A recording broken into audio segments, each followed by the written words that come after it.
ಯಾಕೆ ಬಂತು ಅದು ಅಂತ ಹೇಳಿದ್ರೆ, ಕಂಸನ ಇಬ್ಬರು ಹೆಂಡತಿಯರು ಪ್ರಧಾನರು, ಅಸ್ಥಿ ಮತ್ತು ಪ್ರಾಪ್ತಿ ಅಂತ. ಅವರಿಬ್ಬರು ಸಹ ಜರಾಸಂಧನ ಮಕ್ಕಳು. ಯಾವಾಗ ಗಂಡನ ಹೊಂದಿದನೋ ಆಗ ಅವರಿಬ್ಬರು ಸಹ ತಮ್ಮ ತಂದೆ ಮನೆಗೆ ಬಂದು ತಂದೆಯ ಹತ್ರ ಏನೇನಾಯ್ತು ಅನ್ನುವಂತಹ ಎಲ್ಲ ವಿಷಯವನ್ನು ಸಹ ಬಹಳ ದುಃಖದಿಂದ ಹೇಳ್ಕೊಳ್ತಾರೆ.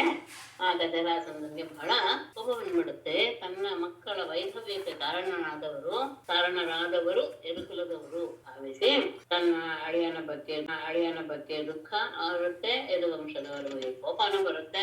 ಹಾಗೆ ಆದಾಗ ಯಾದವರ ಇಲ್ಲದೆ ಇರುವ ಹಾಗೆ ಮಾಡ್ಬಿಡಾಯ್ತು ಭೂಮಿಯನ್ನು ಅಂತ ಆತ ನಿರ್ಣಯ ತಗೊಳ್ತಾನೆ. ಹಾಗೆ ಆದ ತಕ್ಷಣ ಆತನಿಗೆ ಸಾಮಂತರಾಜು ಬೇಕಾದಷ್ಟಿದ್ರು. ಎಲ್ಲರ ಸೈನ್ಯವನ್ನು ತೆಗೆದುಕೊಂಡು 23 ಅಕ್ಷೋಹಿಣಿ ಸೇನೆಯ ಜೊತೆಗೆ ಯದುಗಳ ರಾಜಧಾನಿಯಾದ ಮಥುರೆಯನ್ನ ಎಲ್ಲ ದಿಕ್ಕುಗಳಿಂದ ಹಕ್ಕಿ ಹರಿದಂತಹ ಮಹಾಸಾಗರದ ಹಾಗಿರುವಂತಹ ಆ ಸೇನೆ, ಮತ್ತೆ ಅದು ತಮ್ಮ ನಗರದ 4 ಭಾಗವನ್ನು ಆಕ್ರಮಿಸಿರುವುದು, ತಮ್ಮ ಜನರೆಲ್ಲರೂ ಸಹ ಹೆದರುಬಿಟ್ಟಿರುವುದನ್ನ ಗಮನಿಸುವಂತಹ ತಾನು ಜನ್ಮ ಮಾಡಿದಂತಹ ಕಾರಣ ಮಾನುಷ ಅಂತ ಹೇಳ್ತಾರೆ. ಆತ ಸಹಜವಾದ ಮನುಷ್ಯನ ಅವತಾರದವನಲ್ಲ, ಅವದ ಒಂದು ಕಾರಣದಿಂದ ಮನುಷ್ಯನಾದವನು. ಅಂದ್ರೆ ಭೂಭಾರನ್ನ ಕಡಿಮೆ ಮಾಡುವಂತಹ ಆತ ಮನುಷ್ಯನಾದವನು. ಹಾಗಾಗಿ ಅಂತಹ ಅವನು ಸ್ವಲ್ಪ ಯೋಚನೆ ಮಾಡ್ತಾನೆ. ಅದೇ ಆ ಪ್ರದೇಶ ಸರಿಯಾಗಿ ಯೋಚನೆ ಮಾಡಿ, ಈ ಭೂಮಿಗೆ ಹೊರೆಯಾಗಿದೆ ಈ ಸೇನೆ, ಹಾಗಾಗಿ ಇದನ್ನ ನಾನು ಕೊಂಡು ಬಿಡೋದು. 3 ರೀತಿಯಾದಂತಹ ವಿಕಲ್ಪ ಆತನ ಮನಸ್ಸಿನಲ್ಲಿ ಬರುತ್ತೆ. ಬರೀ ಸೇನೆಯನ್ನು ಕೊಳ್ಳೋದೆ, ಅಥವಾ ಬರೀ ಜರಾಸಂಧನ ಸೇನೆಯನ್ನು ವಶ ಮಾಡಿಕೊಂಡು ಜರಾಸಂಧನನ್ನ ಮಾತ್ರ ಕೊಂದು ಸೇನೆಯನ್ನು ವಹಿಸಿಕೊಳ್ಳೋದೆ, ಅಥವಾ ಇವೆರಡನ್ನು ಕೊಳ್ಳೋದೆ ಅನ್ನುವಂತಹ 3 ರೀತಿಯ ವಿಕಲ್ಪಗಳು ಅವನ ಮನಸ್ಸ. ಈಗ ಈ ಸೈನ್ಯ ಅನ್ನೋದು ಭೂಮಿಗೆ ಹೊರೆ, ಅದು ಚೆನ್ನಾಗಿ ಗೊತ್ತಾಗ್ತಾ ಇದೆ. 23 ಅಕ್ಷೋಹಿಣಿ ಅದು ತನ್ನ ಸಾಮಂತರಾಜರ ಎಲ್ಲ ಸೈನ್ಯವನ್ನು ಸಹ ತಗೊಂಡಿದ್ದಾನೆ. ಹಾಗಾಗಿ ಈ ಸಂದರ್ಭದಲ್ಲಿ ನಾನು ಜರಾಸಂಧನನ್ನ ಕೊಲ್ಲದೇ ಇರಬೇಕು. ಯಾಕೆಂದ್ರೆ ಅವನು ಸೋತು ಹೋಗಿ ಮತ್ತೆ ಒಂದಷ್ಟು ಜನ ಸೈನ್ಯವನ್ನು ಹಿಡ್ಕೊಂಡು ಬರ್ತಾನೆ. ಅದು ಸಹ ಭೂಭಾರವೇ.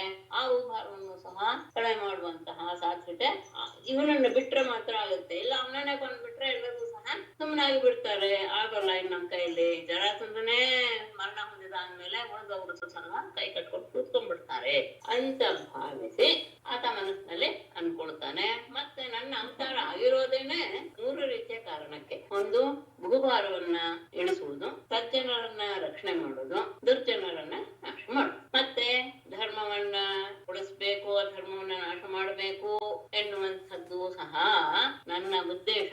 ಆದ್ರೆ ಆ 2 ಕಾರ್ಯಗಳನ್ನು ನಾನು ಬೇರೆ ಬೇರೆ ಅವತಾರಗಳಲ್ಲಿ ದೇಹವನ್ನು ಧರಿಸಿ ನಾನು ಮಾಡ್ತಾ ಇದ್ದೇನೆ ಅಂತ ಯೋಚನೆ ಮಾಡಿ ಕೂಡಲೇ ಅವನ ಮನಸ್ಸಿನ ಇಚ್ಛೆಯ ರೀತಿಯಲ್ಲಿ ಸಾರಥಿ ಮತ್ತೆ ಆಯುಧಗಳಿಂದ ಕೂಡಿದಂತಹ 2 ದಿವ್ಯವಾದ ಸೂರ್ಯನ ಹಾಗೆ ಬೆಳಗ್ತಾ ಇರುವಂತಹ ರಥಗಳು ಆಕಾಶದಿಂದ ಇಳಿದಿವೆ. ಶಾಂಗ ಮನಸ್ಸು ಮೊದಲಾದ ಎಲ್ಲ ರೀತಿಯ ದಿವ್ಯಾಯುಧಗಳು ಅದರಲ್ಲಿದ್ವು. ಹೀಗೆ ಎಲ್ಲ ರೀತಿಯ ಆಯುಧಗಳಿಂದ ಕೂಡಿದಂತಹ ಆ ರಥವನ್ನು ನೋಡಿ ಬಲರಾಮ ಹೇಳ್ತಾನೆ, ನೀನು ಪಾಲಿಸ್ತಾ ಇರುವಂತಹ ಯಾದವರಿಗೆ ಬಹಳ ಆಪತ್ತು ಬಂದ್ಬಿಟ್ಟಿದೆ. ಹಾಗಾಗಿ ನಿನಗೆ ಪ್ರಿಯವಾದ ಆಯುಧಗಳು ಸಹ ನಿನಗೋಸ್ಕರನೇ ಬಂದಿದೆ.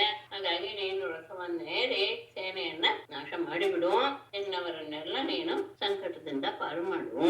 ಯಾಕೆಂದ್ರೆ ನಾವು ಹುಟ್ಟಿರೋದೇ ಇಂಥದ್ದಕ್ಕೋಸ್ಕರ. ಸಜ್ಜನರಿಗೆ ಸುಖವನ್ನು ಉಂಟು ಮಾಡೋದು ನಮ್ಮ ಉದ್ದೇಶ.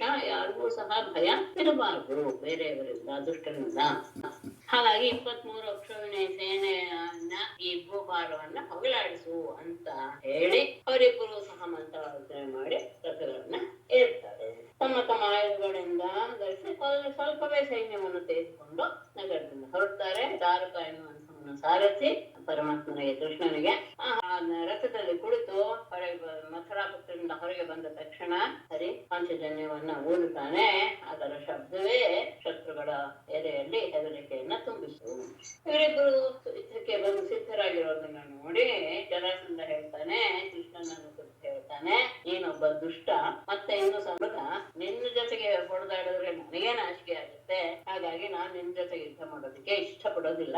ನೀನು ಅವಿವೇಕಿ ಬೇರೆ, ಯಾಕೆಂದ್ರೆ ಬಂಧುವನ್ನೇ ಹೊಂದಂಥವನು ನೀನು. ಹಾಗಾಗಿ ನೀನು ನನ್ನ ತಂದೆ ಇರಬೇಡ ಅಂತ ಅವನಿಗೆ ಹೇಳಿ ಬಲರಾಮನಿಗೆ ಹೇಳ್ತಾನೆ, ನಿನಗೆ ಶ್ರದ್ಧೆ ಇದ್ರೆ ನನ್ನ ಜೊತೆಗೆ ಯುದ್ಧ ಮಾಡು, ಧೈರ್ಯವನ್ನು ಆಶ್ರಯಿಸು.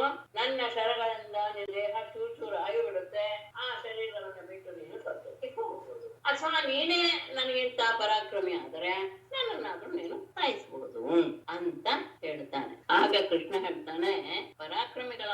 ಯಾರು ಸಹ ಬಡಾಯಿ ಕೊಚ್ಕೊಳ್ಳೋದಿಲ್ಲ, ತಮ್ಮ ಪೌರುಷವನ್ನು ಪ್ರದರ್ಶನ ಮಾಡ್ತಾರೆಯೇ ಹೊರತು ನಾನ್ ಹೇಗೆ ನನ್ನಿಂದ ನೀನ್ ಸಾಹಿತ್ಯ ಇತ್ಯಾದಿ ಶಬ್ದಗಳನ್ನ ಯಾರೂ ಬಳಸೋದು. ಸಾಯ್ತಾ ಇರುವಂತಹ ಅವರು ಮತ್ತು ಯಾವುದೋ ರೋಗದಿಂದ ಬಡಬಡಿಸ್ತಾ ಇರುವಂತಹವರ ಮಾತು ಏನು ಲೆಕ್ಕಕ್ಕಿಂತ ನಮಗೆ ಅಂತ ಹೇಳಿದ ತಕ್ಷಣ ಜರಾಸಂಧ ಮುಂದೆ ನುಗ್ಗಿ ತನ್ನ ಸೇನಾ ಸಮೂಹದಿಂದ ಎಲ್ಲ ಅವರು ಸಹ ಎಲ್ಲ ರೀತಿಯ ಸೇನೆಗಳ ಸಂಖ್ಯೆ ಕಡಿಮೆ ಇರ್ಬೋದು, ಎಲ್ಲ ರೀತಿಯ ಸೇನೆ ಇದೆ ಅಂತಹ ರಾಮಕೃಷ್ಣರನ್ನ ವಾಯು ಹೇಗೆ ಮೋಡವನ್ನ ಸೂರ್ಯನ ಅಡ್ಡಕ್ಕೆ ತಂದು ಅದನ್ನ ಮರೆ ಮಾಡುತ್ತೋ ಹಾಗೆ ಧೂಳನ್ನ ಹರಡಿ, ಅದೇ ವಾಯು ಧೂಳನ್ನ ಹರಡಿ ಅಗ್ನಿಯನ್ನ ಹೇಗೆ ಅದು ತರ ತೀಕ್ಷ್ಣತೆ ಕಡಿಮೆ ಆಗುವ ಹಾಗೆ ಮಾಡುತ್ತೋ ಹಾಗೆ ಇವರಿಬ್ಬರನ್ನು ಸಹ ಜರಾಸಂಧ ಮುತ್ತಿದ. ಆ ಇದು ಕೊಟ್ಟಿರೋ ದೃಷ್ಟಾಂತ ಕೊಟ್ಟಿರೋದು ನಾನು ಹೇಳಿದೆ, ಅದು ಎಷ್ಟು ಕ್ಷಣ ಮಾತ್ರ ಅನ್ನೋದನ್ನ ಗಮನಿಸ್ಬೇಕು. ವಾಯು ಮೋಡವನ್ನ ಸೂರ್ಯನ ಎದುರಿಗೆ ತರೋದು ಎಷ್ಟು ಹೊತ್ತು? ಒಂದು 2 ಕ್ಷಣ, ಆಮೇಲೆ ಅದು ಮುಂದೆ ಹೋಗ್ಬಿಡುತ್ತೆ. ಸೂರ್ಯನನ್ನ ಮರೆ ಮಾತ್ರಕ್ಕೆ ಆಗೋದಿಲ್ಲ. ಅಗ್ನಿಯ ತೀಕ್ಷ್ಣತೆಯನ್ನು ಸಹ ಸ್ವಲ್ಪ ಹೊತ್ತು ಧೂಳು ಕಡಿಮೆ ಮಾಡಬಹುದೇ ಹೊರತು ಹೆಚ್ಚು ಹೊತ್ತು ಆಗೋದಿಲ್ಲ ಎನ್ನುವಂತಹ ಭಾವವು ಸಹ ಇದರಲ್ಲಿ ತೋರ್ತಾ ಇದೆ ಅನ್ನೋದನ್ನು ಮನಸ್ಸಿಗೆ ತಿಳ್ಕೋಬೇಕು. ಆ ಸಂದರ್ಭದಲ್ಲಿ ಮಥುರಾನಗರದಲ್ಲಿ ಎಲ್ಲರೂ ಸಹ ಇಲ್ಲಿ ಆಗುವಂತಹ ಯುದ್ಧವನ್ನು ನೋಡಬೇಕು ಎನ್ನುವಂತಹ ಉದ್ದೇಶ ಸ್ತ್ರೀಯರೆಲ್ಲರಿಗೂ ಸಹ ಮಾಡಿ ಮೇಲೆ ಹತ್ತಿ ಗೋಪುರಗಳನ್ನ ಹತ್ತಿ ನೋಡ್ತಾ ಇದ್ದಾರೆ. ಆಗ ಕೃಷ್ಣನ ಗರುಡ ಧ್ವಜದಿಂದ ಕೂಡಿರುವಂತಹ ರಥವಾಗಲಿ, ತಾಳ ಧ್ವಜದಿಂದ ಕೂಡಿರುವಂತಹ ಬಲರಾಮನ ರಥವಾಗಲಿ ಕಾಣ್ಲಿಲ್ಲ. ಆಗ ಅವರಿಗೆ ಬಹಳ ದುಃಖವಾಗಿ ಎಲ್ರು ಮೂರ್ಛೆ ಹೋಗ್ಬಿಟ್ರು. ಶತ್ರು ಸೇನೆ ಎನ್ನುವುದೇ ಒಂದು ಮೋಡ, ಆ ಮೋಡದಿಂದ ಒಂದೇ ಸಮ ಸುರಿತಾ ಇದೆ ಬಾಣಗಳೆಂಬ ಅತಿವೃಷ್ಟಿ. ಇದು ಹೀಗೆ ಆದಂಗೆ ತನ್ನ ಸೈನ್ಯ ಕಷ್ಟಕ್ಕೆ ಸಿಲುಕಿರೋದನ್ನ ಗಮನಿಸಿದಂತಹ ಕೃಷ್ಣ ದೇವತೆಗಳಿಂದಲೂ ಹಸುರಿಂದಲೂ ಕೃಷ್ಣವಾದಂತಹ ಶಾಣುಂಗ ಧನುಸ್ಸನ್ನು ಒಂದು ಸತಿ ಬೀಳ್ತಿದೆ. ಅದಾದ ತಕ್ಷಣ ಬತ್ತಳಿಕೆಯಿಂದ ಬಾಣಗಳನ್ನ ಸೆಳೆದು ಅದನ್ನ ಧನುಸ್ಸಿಗೆ ಕೂಡಿ ಹರಿತವಾದಂತಹ ಅಸ್ತ್ರಗಳನ್ನ ಬೈಗಳ ರಥಗಳು, ಗಜಬಾಜಿ ಪದಾರ್ಥಗಳು ಎಲ್ಲ ಒಂದಾದ್ಮೇಲೆ ಬರ್ತಾನೆ ಇದೆ. ಅವನ ಧನುಸ್ಸು ಹೇಗೆ ಕಾಣಿಸ್ತಾ ಇತ್ತು ಅಂದ್ರೆ ಕೊಳ್ಳಿಯ ರೀತಿಯಲ್ಲಿ ಅಲಾಸ ಚಕ್ರ ಶಬ್ದವನ್ನು ಬಳಸ್ತಾರೆ ಸಂಸ್ಕೃತದಲ್ಲಿ. ತಿರುಗ್ತಾ ಇರುವಂತಹ ಅಗ್ನಿ ಅಂತ ಕೊಳ್ಳಿಯನ್ನ ಹೇಗೆ ತಿರುಗಿಸಿದ್ರೆ ಅದರ ಹಾಗೆ ಅವನ ಧನುಸ್ಸು ಒಂದೇ ಸಮ ತೆಗಿತಾ ಇದ್ದಾನೆ, ಹಾಕ್ತಾ ಇದ್ದಾನೆ, ತೆಗಿತಾ ಇದ್ದಾನೆ, ಹಾಕ್ತಾ ಇದ್ದಾನೆ.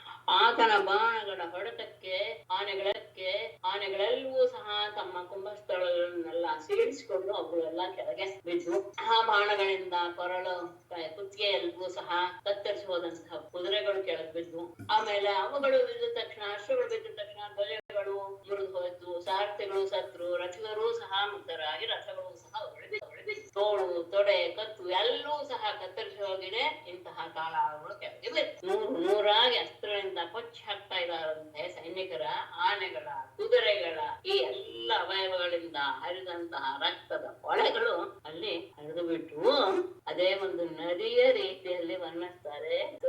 ಇದು ಅವರಿಗೆ ಮಾತ್ರ ಸಾಧ್ಯ ಹೀಗೆ ವರ್ಣಿಸೋದಕ್ಕೆ. ಅಲ್ಲಿ ನದಿಗಳಲ್ಲಿ ಏನೇನಿರುತ್ತೆ ಅದೆಲ್ಲವೂ ಸಹ ಈ ಸೈನಿಕರ ಯಾವ ಭಾಗ ಅನ್ನೋದನ್ನ ತುಂಬಾ ಚೆನ್ನಾಗಿದ್ದಾರೆ. ಆ ನದಿಗಳಲ್ಲಿ ಸೈನಿಕರ ತೋಳುಗಳೇ ಹಾವುಗಳು, ತಳೆಗಳೇ ಆಮೆಗಳು, ಸತ್ತು ಹೋದಂತಹ ಆನೆಗಳೇ ದ್ವೀಪಗಳು, ಅಲ್ಲಲ್ಲಿ ದೊಡ್ಡ ಕುದುರೆಗಳು. ನಿನ್ನೆ ಒಂದು ನಾನು ಕರೋರು ಮೀನಾಹ ಎನ್ನುವುದಕ್ಕೆ ಒಂದು ಅರ್ಥ ಮಾಡಿದ್ದೆ, 2 ಅರ್ಥ ಆಗಬಹುದು. ಅದು 2 ಅರ್ಥವನ್ನು ಬೇಕಾದ್ರೆ ತಗೊಳ್ಳಿ, ಇಲ್ಲ ನಿಮ್ಗೆ ಯಾವ್ದು ತಗೊಳ್ಳಿ. ನಾನು ಅಂದೆ ಕೈಗಳೆನ್ನುವುದೇ ದೊಡ್ಡ ಮೀನುಗಳು ಅಂತ. ಅಲ್ಲಿ ಊರು ಶಬ್ದ ನಾನು ತಗೊಂಡೆ. ಅಲ್ಲಿ ಊರು ಎನ್ನುವಂತಹ ಅರ್ಥವನ್ನು ಸಹ ಶಬ್ದವನ್ನು ಸಹ ಬಿಡಿಸಬಹುದು. ಅಂದ್ರೆ ಕರ ಊರು ಆಗತ್ತೆ, ಕರ ಊರು ಅನ್ನೋದು ಕರೂರು ಆಗತ್ತೆ. ಊರು ಎನ್ನುವ ಶಬ್ದಕ್ಕೆ ದೊಡ್ಡದು ಅಂತ ಅರ್ಥ, ಊರು ಎನ್ನುವ ಶಬ್ದಕ್ಕೆ ತೊಡೆ ಅಂತ. ಹಾಗೆ ತಗೊಂಡಾಗ ಸೈನಿಕರ ಕೈ ಮತ್ತು ತೊಡೆಗಳೇ ಮೀನುಗಳು. ನಾನು ನಿನ್ನೆ ಕೈಗಳೇ ದೊಡ್ಡ ಮೀನುಗಳು ಅಂತ ಅರ್ಥ ಹೇಳಿದ್ದೆ. ಆಗ್ಬೋದು, ಹೇಳಿದ್ನಲ್ಲ. ಉರು ಮೀನಾಹ ಅಂತ ಆದಾಗ ಹಾಗಾಗತ್ತೆ. ಊರು ಅಂತ ತಗೊಂಡಾಗ ತೊಡೆ ಅಂತ ಅಷ್ಟೇ. ಆಮೇಲೆ ತಲೆಕೂದಗಳೇ, ಸೈನಿಕರ ತಲೆಕೂದಲುಗಳೇ ಬಾಚಿ, ಬಿಲ್ಲುಗಳೇ ಅಲೆಗಳು, ಉಳಿದ ಆಯುಧಗಳ ಸಮೂಹವೇ ಪೊದೆಗಳು. ಆಮೇಲೆ ಪುರಾಣಿಗಳೇ ಸುಳಿಗಳ ರೀತಿಯಲ್ಲಿ ಆ ರಕ್ತದ ನದಿ ಅತ್ಯಂತ ಭಯಂಕರವಾಗ್ಬಿಟ್ಟಿತ್ತು. ಅಲ್ಲಿ ಯೋಧರು ಧರಿಸಿದಂತಹ ರತ್ನಗಳೆಲ್ಲ ಇದೆಲ್ಲ ಅವುಗಳು ಕಲ್ಲುಗಳಾಗಿವು. ಅವರು ಧರಿಸಿದಂತಹ ಒಡವೆಗಳೆಲ್ಲ ಸಣ್ಣದೆಲ್ಲವೂ ಸಹ ಮರಳು ಆದ ರೀತಿಯಲ್ಲಿಯೂ ಆ ರಣರಂಗದಲ್ಲಿ ಹರಿದ ಆ ರಕ್ತದ ನದಿಗಳು ಹೇಡಿಗಳಿಗೆ ಹೆದರಿಕೆಯನ್ನು ಉಂಟು ಮಾಡ್ತಾ ಇತ್ತು, ಪರಾಕ್ರಮಶಾಲಿಗಳಿಗೆ ಆನಂದವನ್ನು ಉಂಟು ಮಾಡ್ತಾ ಇತ್ತು. ಅಂದ್ರೆ ಸ್ವಭಾವ ಅವರಿಗೆ ಈ ರೀತಿಯಾಗಿ ನೋಡಿದಾಗ ಅವರಿಗೆ ಖುಷಿ ಆಗುತ್ತೆ. ಪರಾಕ್ರಮಿಗಳಿಗೆ ಹೆದರಿಕೆ ಸ್ವಭಾವ ಇರುವವರಿಗೆ, ಹೇಡಿಗಳಿಗೆ ಹೆದರಿಕೆಯನ್ನು ಉಂಟು ಮಾಡುತ್ತೆ. ಹೀಗೆ ಇಬ್ಬರ ಜೊತೆಗೆ ನಡೆದ ಯುದ್ಧ ಈ ರೀತಿಯಾದಂತಹ ಒಂದು ಸಂದರ್ಭವನ್ನು ಸೃಷ್ಟಿಸಿ ಬಿಡ್ತು. ಬಲರಾಮ ಅತ್ಯಂತ ಪರಾಕ್ರಮಶಾಲಿ. ಆತ ಮಲಾಂಧರಾದ ವೈರಿಗಳನ್ನ ತನ್ನ ಮುಸಲಾಯನ್ನು ಆಯುಧದಿಂದ ಸದೆ ಬೆಳೆದು ಕಡಲಿನ ಹಾಗೆ ಹೋಗೋದಕ್ಕೆ ಸುಲಭ ಅಲ್ಲ, ದುರಂತ ಪಾರು ಅಂತ ಗೊತ್ತಾರೆ. ಅತ್ಯಂತ ಭಯಂಕರವಾದ ಆಳವಾದ ಎಲ್ಲೆಯೇ ಇಲ್ಲದೆ ಇರುವಂತಹ ಅಂಗದ ರಾಜನಿಂದ ರಕ್ಷಿಸಲ್ಪಟ್ಟಂತಹ ಅವನ ಸೈನ್ಯವನ್ನ ಪೂರ್ತಿಯಾಗಿ ನಾಶಗೊಳಿಸಿಬಿಟ್ಟ. ಈ ಕಾರ್ಯ ಅವರಿಗೆ ಒಂದು ಲೀಲೆಯ ಹಾಗೆ, ಜಗತ್ತಿಗೆ ಒಡೆಯರಾದಂತಹ ಅವರಿಗೆ ಒಂದು ಲೀಲೆಯ ಹಾಗೆ ಆಯ್ತೆ ಹೊರತು ಅದೇನು ದೊಡ್ಡ ಶ್ರಮವನ್ನೇನು ಅವರು ಪಡಲಿಲ್ಲ. ಹೇಳ್ಬೇಕೇ ಇತ್ತೆ ಹಾಗಾದ್ರೆ ಪರಮಾತ್ಮ ಅಲ್ವೇ ಅಂತ ಹೇಳಿದ್ರೆ ಹೌದು, ಹೇಳ್ಬೇಕಾಗಿರ್ಲಿಲ್ಲ. ಯಾಕೆ? 3 ಲೋಕಗಳ ಸ್ಥಿತಿ, ಹುಟ್ಟು ನಾಶ ಎಲ್ಲವೂ ಸಹ ಒಂದು ಸಣ್ಣ ಒಂದು ಏನು ಚಿಟಿಕೆಯ ಹೊತ್ತಿನಲ್ಲಿ ಮಾಡುವಷ್ಟು ಸಾಮರ್ಥ್ಯ ಇರುವಂತಹ ಅನಂತ ಗುಣನಾದಂತಹ ಭಗವಂತನಿಗೆ ಈ ಶತ್ರು ಸೈನ್ಯವನ್ನು ನಾಶ ಮಾಡೋದೇನು ದೊಡ್ಡ ವಿಷಯ ಅಲ್ಲ. ಆದರೆ ನಾವೀಗಾಗಲೇ ಹೇಳಿದ್ವಿ ಕಾರಣ ಮಾನುಷ ಅಂತ. ಮನುಷ್ಯರ ಹಾಗೆ ವರ್ತಿಸ್ತಾ, ಮನುಷ್ಯರ ರೀತಿಯಲ್ಲಿ ಆತ ಎಷ್ಟು ಪರಾಕ್ರಮ ತೋರಿಸ್ತಾ ಎನ್ನುವುದನ್ನ ಮಾತ್ರ ಇಲ್ಲಿ ನಾವು ಮಾತಾಡಿದ್ವಿ.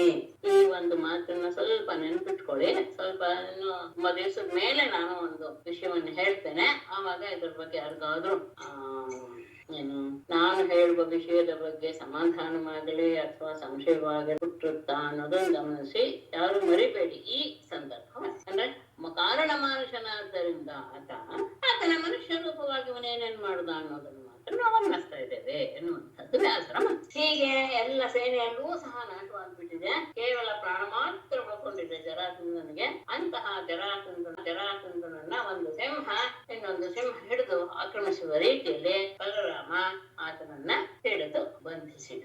ರಥದಿಂದ ಹಿಡಿದು ಅವನನ್ನ ಸೆರೆ ಹಿಡಿದ. ಅವನೇನು ಕಡಿಮೆ ಇಲ್ಲ, ಹತಾರಿ, ಅದು ಹತಾರಾತಿ ಅಂತ ತಗೋತಾ ಇದ್ದಾರೆ. ಎಲ್ಲ ರೀತಿಯ ಶತ್ರುಗಳನ್ನು ಸಹ ಕೊಲ್ಲುವಷ್ಟು ಸಾಮರ್ಥ್ಯ ಜರಾಸಿಂಹ ಇವನಲ್ಲ, ಹೇಳಿ ಅಲ್ಲ, ಅತ್ಯಂತ ಪರಾಕ್ರಮಶಾಲಿ. ಯಾಕೆಂದ್ರೆ ಅವನು ಜರಾಸಂಧನ ರಾಷ್ಟ್ರೀಯ ಸಂದರ್ಭದಲ್ಲಿ ಅದು ಬರುತ್ತೆ ಮುಂದೆ. ಆಗ ಕೃಷ್ಣ ಅರ್ಜುನ ಮತ್ತು ಭೀಮರನ್ನು ಕಳೆದುಕೊಂಡು ಬ್ರಾಹ್ಮಣರ ವೇಷದಲ್ಲಿ ಹೋಗಿ ಅಲ್ಲಿ ಯುದ್ಧವನ್ನ ಬೇಡ್ತಾನೆ ಭಿಕ್ಷ ರೂಪದಲ್ಲಿ. ಆಗ ಅವನು ಕೃಷ್ಣನನ್ನ ಅರ್ಜುನನನ್ನ ಬಿಟ್ಟು ಭೀಮನನ್ನ ಆರಿಸ್ಕೊಳ್ತಾನೆ. ನೀನೇ ನನ್ನ ಸರಿಯಾದಂತಹ ಎದುರಾಳೆ, ಇವರಿಬ್ರು ಏನು ಪ್ರಯೋಜನ ಇಲ್ಲ ಎನ್ನುವ ಭಾವ. ಅಂದ್ರೆ ಅಂತಹ ಸಾಮರ್ಥ್ಯ ಅವನಿಗೆ ಇದೆ. ಯಾಕೆಂದ್ರೆ ಯಾರೋ ಒಬ್ರು ಸತ್ತು ಹೋದ್ರು ಅಂದ್ರೆ ಯಾರು ಏನೇನು ಇರ್ಲಿಲ್ಲ, ಶಕ್ತಿ ಇರ್ಲಿಲ್ಲ ಅಂತ ಅಲ್ಲ ಅನ್ನೋದನ್ನ ನಾನು ಒತ್ತಿ ಹೇಳಕ್ ಹೊರಟಿದ್ದೆ. ಬಲರಾಮ ಆ ಮಾಗಧನನ್ನ ಕೊಳ್ಳೋದಿಕ್ಕೆ ಅಂತ ಸಿದ್ಧನಾದ. ಆದ್ರೆ ಆ ಜರಾಸಂಧನಿಂದ ಬೇರೆ ಕೆಲಸಗಳು ಸಹ ಆಗಬೇಕಾಗಿದೆ. ಅಂದ್ರೆ ಇನ್ನೊಂದಷ್ಟು ಸೈನ್ಯಗಳು ಬಂದು ಅವುಗಳನ್ನು ಸಹ ನಾಶ ಮಾಡಬೇಕಾಗಿದೆ ಅನ್ನೋದ್ರಿಂದ ಕೃಷ್ಣ ಆತನನ್ನ ತೆಗೆದ. ಇವರಿಬ್ಬರು ಲೋಕನಾಥರು, ಯಾರು ಕೃಷ್ಣ ಬಲರಾಮರು. ಅಂಥವರಿಂದ ಬಿಡುಗಡೆ ಹೊಂದುವಂತಹ ಪರಿಸ್ಥಿತಿ, ಅಂದ್ರೆ ಹೋಗಿ ಬದುಕು ಅನ್ನುವ ರೀತಿಯಲ್ಲಿ ಬಿಟ್ಟಂತಹ ಇವನೇನು ಕಡಿಮೆ ಎಲ್ಲ ವೀರನಾದಂಥವನು. ಆದ್ರಿಂದ ಅವನಿಗೆ ಬಹಳ ನಾಚಿಕೆ ಆಗ್ಬಿಡ್ತು. ಅದಕ್ಕೆ ಅವನು ಮತ್ತೆ ಎಲ್ರಿಗೂ ಮುಖ ತೋರ್ಸೋದು ಬೇಡ ಅಂತ ತಪಸ್ ಮಾಡಬೇಕು ಅಂತ ಸಂಕಲ್ಪ ಮಾಡ್ಕೊಂಡು ಅಲ್ಲಿಂದ ಹೊರಡ್ತಾನೆ. ದಾರಿಯಲ್ಲಿ ಅವನ ಪಕ್ಷದ ರಾಜರವನನ್ನು ತಡೆದು ಹೇಳ್ತಾರೆ, ಯಾದವರಿಂದ ನಿನಗಾದ ಸೋಲು ಅದೇನು ದೊಡ್ಡದು ಅಂತ ಭಾವಿಸ್ಬೇಡ, ಯಾವ್ದೋ ಪ್ರಾರಬ್ಧ ಕರ್ಮದಿಂದ ಆಗಿರೋದಿದು. ಇಷ್ಟಕ್ಕೆಲ್ಲ ನೀನು ನಿನ್ನ ಧೈರ್ಯವನ್ನು ಕಳ್ಕೊಳ್ಬೇಡ ಅಂತ ಲೌಕಿಕ ನ್ಯಾಯ, ಕ್ಷತ್ರಿಯ ಧರ್ಮೋಚಿತವಾದ ನುಡಿ ಎಲ್ಲರನ್ನು ಹೇಳಿ ಆತನನ್ನ ಎಲ್ಲ ಸೈನ್ಯವು ನಾಶವಾಗ್ಬಿಟ್ಟಿದೆ. ಭಗವಂತನು ಸಹ ಉಪೇಕ್ಷೆ ಮಾಡಿ ತನ್ನನ್ನು ಬಿಟ್ಟು ಬಿಟ್ಟಿದ್ದಾನೆ. ಹೀಗಾದಾಗ ಮನಸ್ಸು ತುಂಬಾ ಖೇದವನ್ನು ಹೊಂದಿದೆ. ಅದೇ ಭಾರವಾದ ಮನಸ್ಸಿನಿಂದ ಅವನ ಮರದ ದೇಶಕ್ಕೆ ಹಿಂತಿರುಗಿದ. ಮುಕುಂದನು ಸಹ ಮಥುರಾ ನಗರಕ್ಕೆ ಹಿಂತಿರುಗಿದ. ಮುಕುಂದೋಪಿ ಅಕ್ಷತ ಬಲಃ ನಿಸ್ತೀರ್ಣಾರಿ ಬಲಾರ್ಣವಃ ಕೀರ್ಯಮಾಣ ಕುಸುಮೈಃ ತ್ರಿದಶೈಃ ಅನುಮೋದಿತಃ.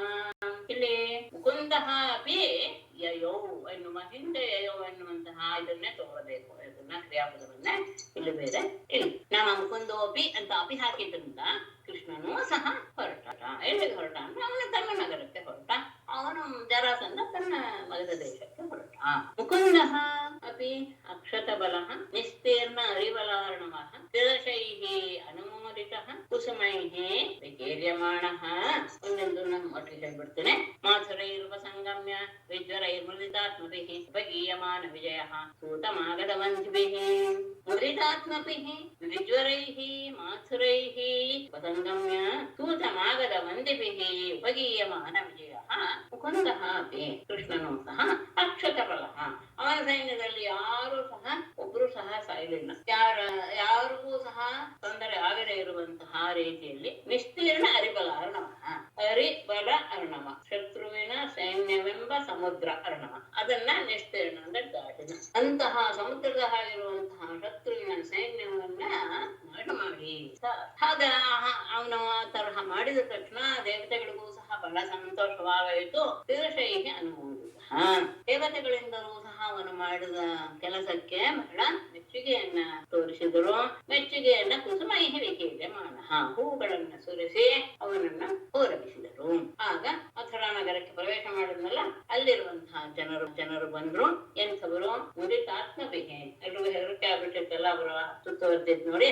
ಆನಂದವನ್ನ ಪಡೆದಂತಹ ವಿಜ್ವರೈಹಿ, ತಮ್ಮ ಭಯವನ್ನ ಕಡಿಮೆ ಮಾಡಿಕೊಂಡಂತಹ ಮಾಥುರೈಹಿ ಗಮ್ಯ, ಮಥುರಾ ನಗರದ ಜನರಿಂದ ಎದುರುಗೊಂಡಪಟ್ಟ ಅವನು ಸೂತ ಮಾಗಧ ವಂದಿಭಿಹಿ ಉಪಗೀಯ ಮಣಿಜಯ, ಸೂತರು, ಮಾಗಧರು, ವಂದಿಜನಗಳು, ಹೊಗಳಲ್ಪಟ್ಟರು, ಇವರೆಲ್ಲರಿಂದಲೂ ಸಹ ತನ್ನ ಪ್ರತಿಯೊಂದು ಕಾರ್ಯವೂ ಸಹ ಹೊಗಳಲ್ಪಡ್ತಾ ಇದೆ. ಹೇಗೆ ಮಾಡ್ದ ಅನ್ನುವಂತಹ ಅವನ ವಿಜಯದ ಪತಾಕೆಯನ್ನ ಎಲ್ಲರೂ ಸಹ ಹಾಡಿನಿಂದ ತೋರಿಸ್ತಾ ಜಯಕಾರವನ್ನು ಹಾಡ್ತಾ ಇದ್ದಾರೆ.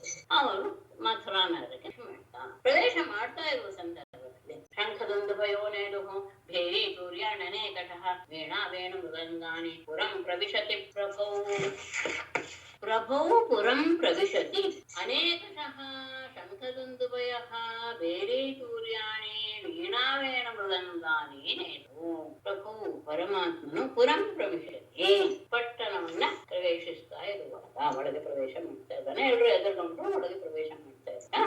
ಅನೇಕಶಃ ಅನೇಕ ರೀತಿಯಲ್ಲಿ ಅಂದ್ರೆ ಅನೇಕ ಬಾರಿ, ಎಲ್ಲದಕ್ಕೂ ಒಮ್ಮೆ ಶಂಖದುಂದುಭಿಗಳು, ಶಂಖದುಂದುಭಯ, ಭೇರಿ ಸೂರ್ಯಾಣಿ, ಭೇರಿ ದುಂದುಭಿ ಇವುಗಳು, ವೀಣಾ ವೇಣು ಮೃದಂಗಾನಿ, ವೀಣೆ, ಕೊಳಲು, ಮೃದಂಗ ಇವುಗಳೆಲ್ಲವೂ ಸಹ ಎಲ್ಲ ರೀತಿಯಾಗಿಯೂ ಅನೇಕ ಬಾರಿ ನೀಡುಕು ಮೊಳಗಿದವು. ಎಲ್ಲರೂ ಸಹ ಬಹಳ ಆನಂದವಾಯಿತು. ಹಾಗಾಗಿ ಅನೇಕ ಶಂಖಗಳು, ಬೇರೆ ವಾದ್ಯಗಳು ಮೊಳಗಿದ್ವು. ವೀಣೆ, ಕೊಳಲು, ಮೃದಂಗಗಳು ಎಲ್ಲವೂ ಸಹ ಧ್ವನಿಯನ್ನ ಉಂಟು ಮಾಡಿದವು. ಮಾರ್ಗ ಹೇಗಿತ್ತು? ಚಿಕ್ಕ ಮಾರ್ಗಾಂ ಜನಾಂ ಪತಾಕಾಭಿಃ ಭುಷ್ಟಾಂ ಬ್ರಹ್ಮಘೋಷೇಣ ಕೌತುಕಾಬದ್ಧ ತೋರಣಾಂ, ಪೃಷ್ಟಜನಾಂ ಸಿಕ್ತಮಾರ್ಗಾಂ ಪತಾಕಾಭಿಃ ಅಲಂಕೃತಾಂ ಬ್ರಹ್ಮಘೋಷೇಣ ನಿರ್ಘುಷ್ಟಾಂ ಕೌತುಕಾಬದ್ಧ ತೋರಣಾಂ. ಪ್ರವಿಷ್ಟಮಾನ್ ಅಂತ ತಗೊಳ್ಬೇಕು ಅಷ್ಟೇ. ಅಂತಹ ರಾಜಧಾನಿಯನ್ನ ಅವನು ಪ್ರವೇಶ ಮಾಡಿದ. ದ್ವಿತೀಯಾಗಿ ಇದನ್ನ ಕ್ರಿಯಾಪದವನ್ನು ಕೊಟ್ಟಿಲ್ಲ, ಊಹೆಯನ್ನ ನಾವೇ ಅದನ್ನ ತಗೊಳ್ಬೇಕು. ಕೃಷ್ಣ ಜನ ಎಲ್ಲ ಜನರು ಸಹ ಬಹಳ ಆನಂದದಿಂದ ಇದ್ದಾರೆ. ಸಿಕ್ತ ಮಾರ್ಗ, ದಾರಿಯಲ್ಲೆಲ್ಲ ನೀರನ್ನೆಲ್ಲ ಎರಚಿ ಇದನ್ನ ರಂಗೋಲಿಗಳನ್ನೆಲ್ಲ ಬಿಡಿಸಿದ್ದಾರೆ. ಪತಾಕಾಭಿಃ ಅಲಂಕೃತ, ಎಲ್ಲ ಧ್ವಜಗಳಿಂದೆಲ್ಲ ಅಲಂಕರಿಸಲ್ಪಟ್ಟ. ಬ್ರಹ್ಮಘೋಷೇಣ ನಿರ್ಘುಷ್ಟ, ವೇದ ಧ್ವನಿಗಳಿಂದ ಎಲ್ಲ ಕಡೆ ಸಹ ಶಬ್ದಾಯಮಾನವಾಗಿರುವ ಕೌತುಕಾಬದ್ಧ ತೋರಣ, ಉತ್ಸವಕ್ಕೋಸ್ಕರ ಎಲ್ಲ ಕಡೆ ತೋರಣ, ಉತ್ಸವ ನಿಮಿತ್ತಕವಾಗಿ ಇಂತಹ ಶತ್ರುಗಳು ನಗೆಟ್ಟು ಬಂದಿದ್ದಾನೆ ಅನ್ನುವಂತಹ ಉತ್ಸವ ನಿಮಿತ್ತಕವಾಗಿ ಎಲ್ಲ ಕಡೆ ತೋರಣಗಳನ್ನ ಕಟ್ಟಿದ್ದಾರೆ. ಇಂತಹ ಪಟ್ಟಣವನ್ನ, ರಾಜಧಾನಿಯನ್ನು ಅವನು ಪ್ರವೇಶ ಮಾಡಿದ. ಅಂದ್ರೆ ಪ್ರತಿಯೊಂದು ಬೀದಿಯನ್ನು ಸಹ ಚೆನ್ನಾಗಿ ನೀರೆರಚಿ ಅಲಂಕರಿಸಿದ್ದಾರೆ. ಧ್ವಜಗಳಿಂದ ಅಲಂಕೃತವಾಗಿದೆ. ಎಲ್ಲ ಕಡೆ ವೇದ ಧ್ವನಿ ವ್ಯಾಪಿಸಿದೆ. ಮತ್ತೆ ಉತ್ಸವದ ನಿಮಿತ್ತಕವಾಗಿ ಎಲ್ಲ ಕಡೆ ತೋರಣವನ್ನ ಕಟ್ಟಿದ್ದಾರೆ. ಜನರೆಲ್ಲರೂ ಸಹ ಅತ್ಯಂತ ಆನಂದವನ್ನ ಹೊಂದಿದ್ದಾರೆ. ವಿಜಯಮಾನೋ ನಾರೀಭಿಃ ಮಾಲ್ಯದಧ್ಯಕ್ಷತಾಂಕುರೈಃ ನಿರೀಕ್ಷ್ಯಮಾಣ ಸಸ್ನೇಹಂ ಪ್ರೀತ್ಯುತ್ಕಲಿತಲೋಚನೈಃ.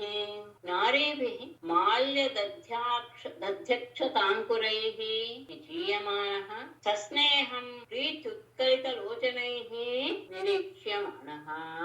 ಪ್ರವೇಶ ಅಂತ ಅಟ್ಕೊಳ್ಬೇಕು. ಪ್ರವೇಶ ಮಾಡ್ತಾ ನಾರೀಭಿಃ ಎಲ್ಲ ಸ್ತ್ರೀಯರಿಂದಲೂ ಸಹ ಮಾಲ್ಯದಧಿ ಅಕ್ಷತ ಅಂಕುರೈಃ, ಹೂವಿನ ಮಾಲೆಗಳು, ಮೊಸರು ಇದೆಲ್ಲವೂ ಸಹ ಮಂಗಳ ದ್ರವ್ಯಗಳು. ಮೊಸರು, ಅಕ್ಷತೆ ಮತ್ತು ಮೊಳಕೆ ಬಂದಂತಹ ಧಾನ್ಯಗಳು ಇದೆಲ್ಲವೂ ಸಹ ಮಂಗಲ ಸೂಚಕವಾದಂತಹ ಇವುಗಳಿಂದ ನಿಶೀಯಮಾನ, ಆತನ ಮೇಲೆ ಎಲ್ಲರೂ ಎತ್ತಾ ಇದ್ದಾರೆ. ತಸ್ನೇಹಂ ಪ್ರೀತಿಪೂರ್ವಕವಾಗಿ, ಪ್ರೀತ್ಯುತ್ತಲಿತ ಲೋಚನೆ, ಆತನ ಮೇಲಿನ ಪ್ರೀತಿಯಿಂದ ಅರಳಿದ ಕಣ್ಣುಗಳಿಂದ ನಿರೀಕ್ಷ್ಯಮಾನ ನೋಡಲ್ಪಡುತ್ತಿರುವ ನಗರವನ್ನು ಪ್ರವೇಶ ಮಾಡಿದಾಗ ಅಲ್ಲಿರುವಂತಹ ನಾರಿಯರೆಲ್ಲರೂ ಸಹ ಆತನಿಗೆ ಮಂಗಲಮಯವಾದಂತಹ ಹೂವಿನ ಹಾರಗಳು, ಮೊಸರು, ಅಕ್ಷತೆ, ಧಾನ್ಯದ ಮೊಳಕೆಗಳಿಂದ ಕೂಡಿರುವಂತಹ ವಸ್ತುಗಳನ್ನ ಆತನ ಮೇಲೆ ಇರಿಸ್ತಾ ಇದ್ದಾರೆ. ಬಹಳ ಪ್ರೀತಿಪೂರ್ವಕವಾಗಿ ಮತ್ತು ಅವನ ಮೇಲಿರುವಂತಹ ಪ್ರೀತಿಯಿಂದ ಅರಳಿದ ಕಣ್ಣುಗಳಿಂದ ಎಲ್ಲರೂ ಅವನ ಇದ್ದಾರೆ.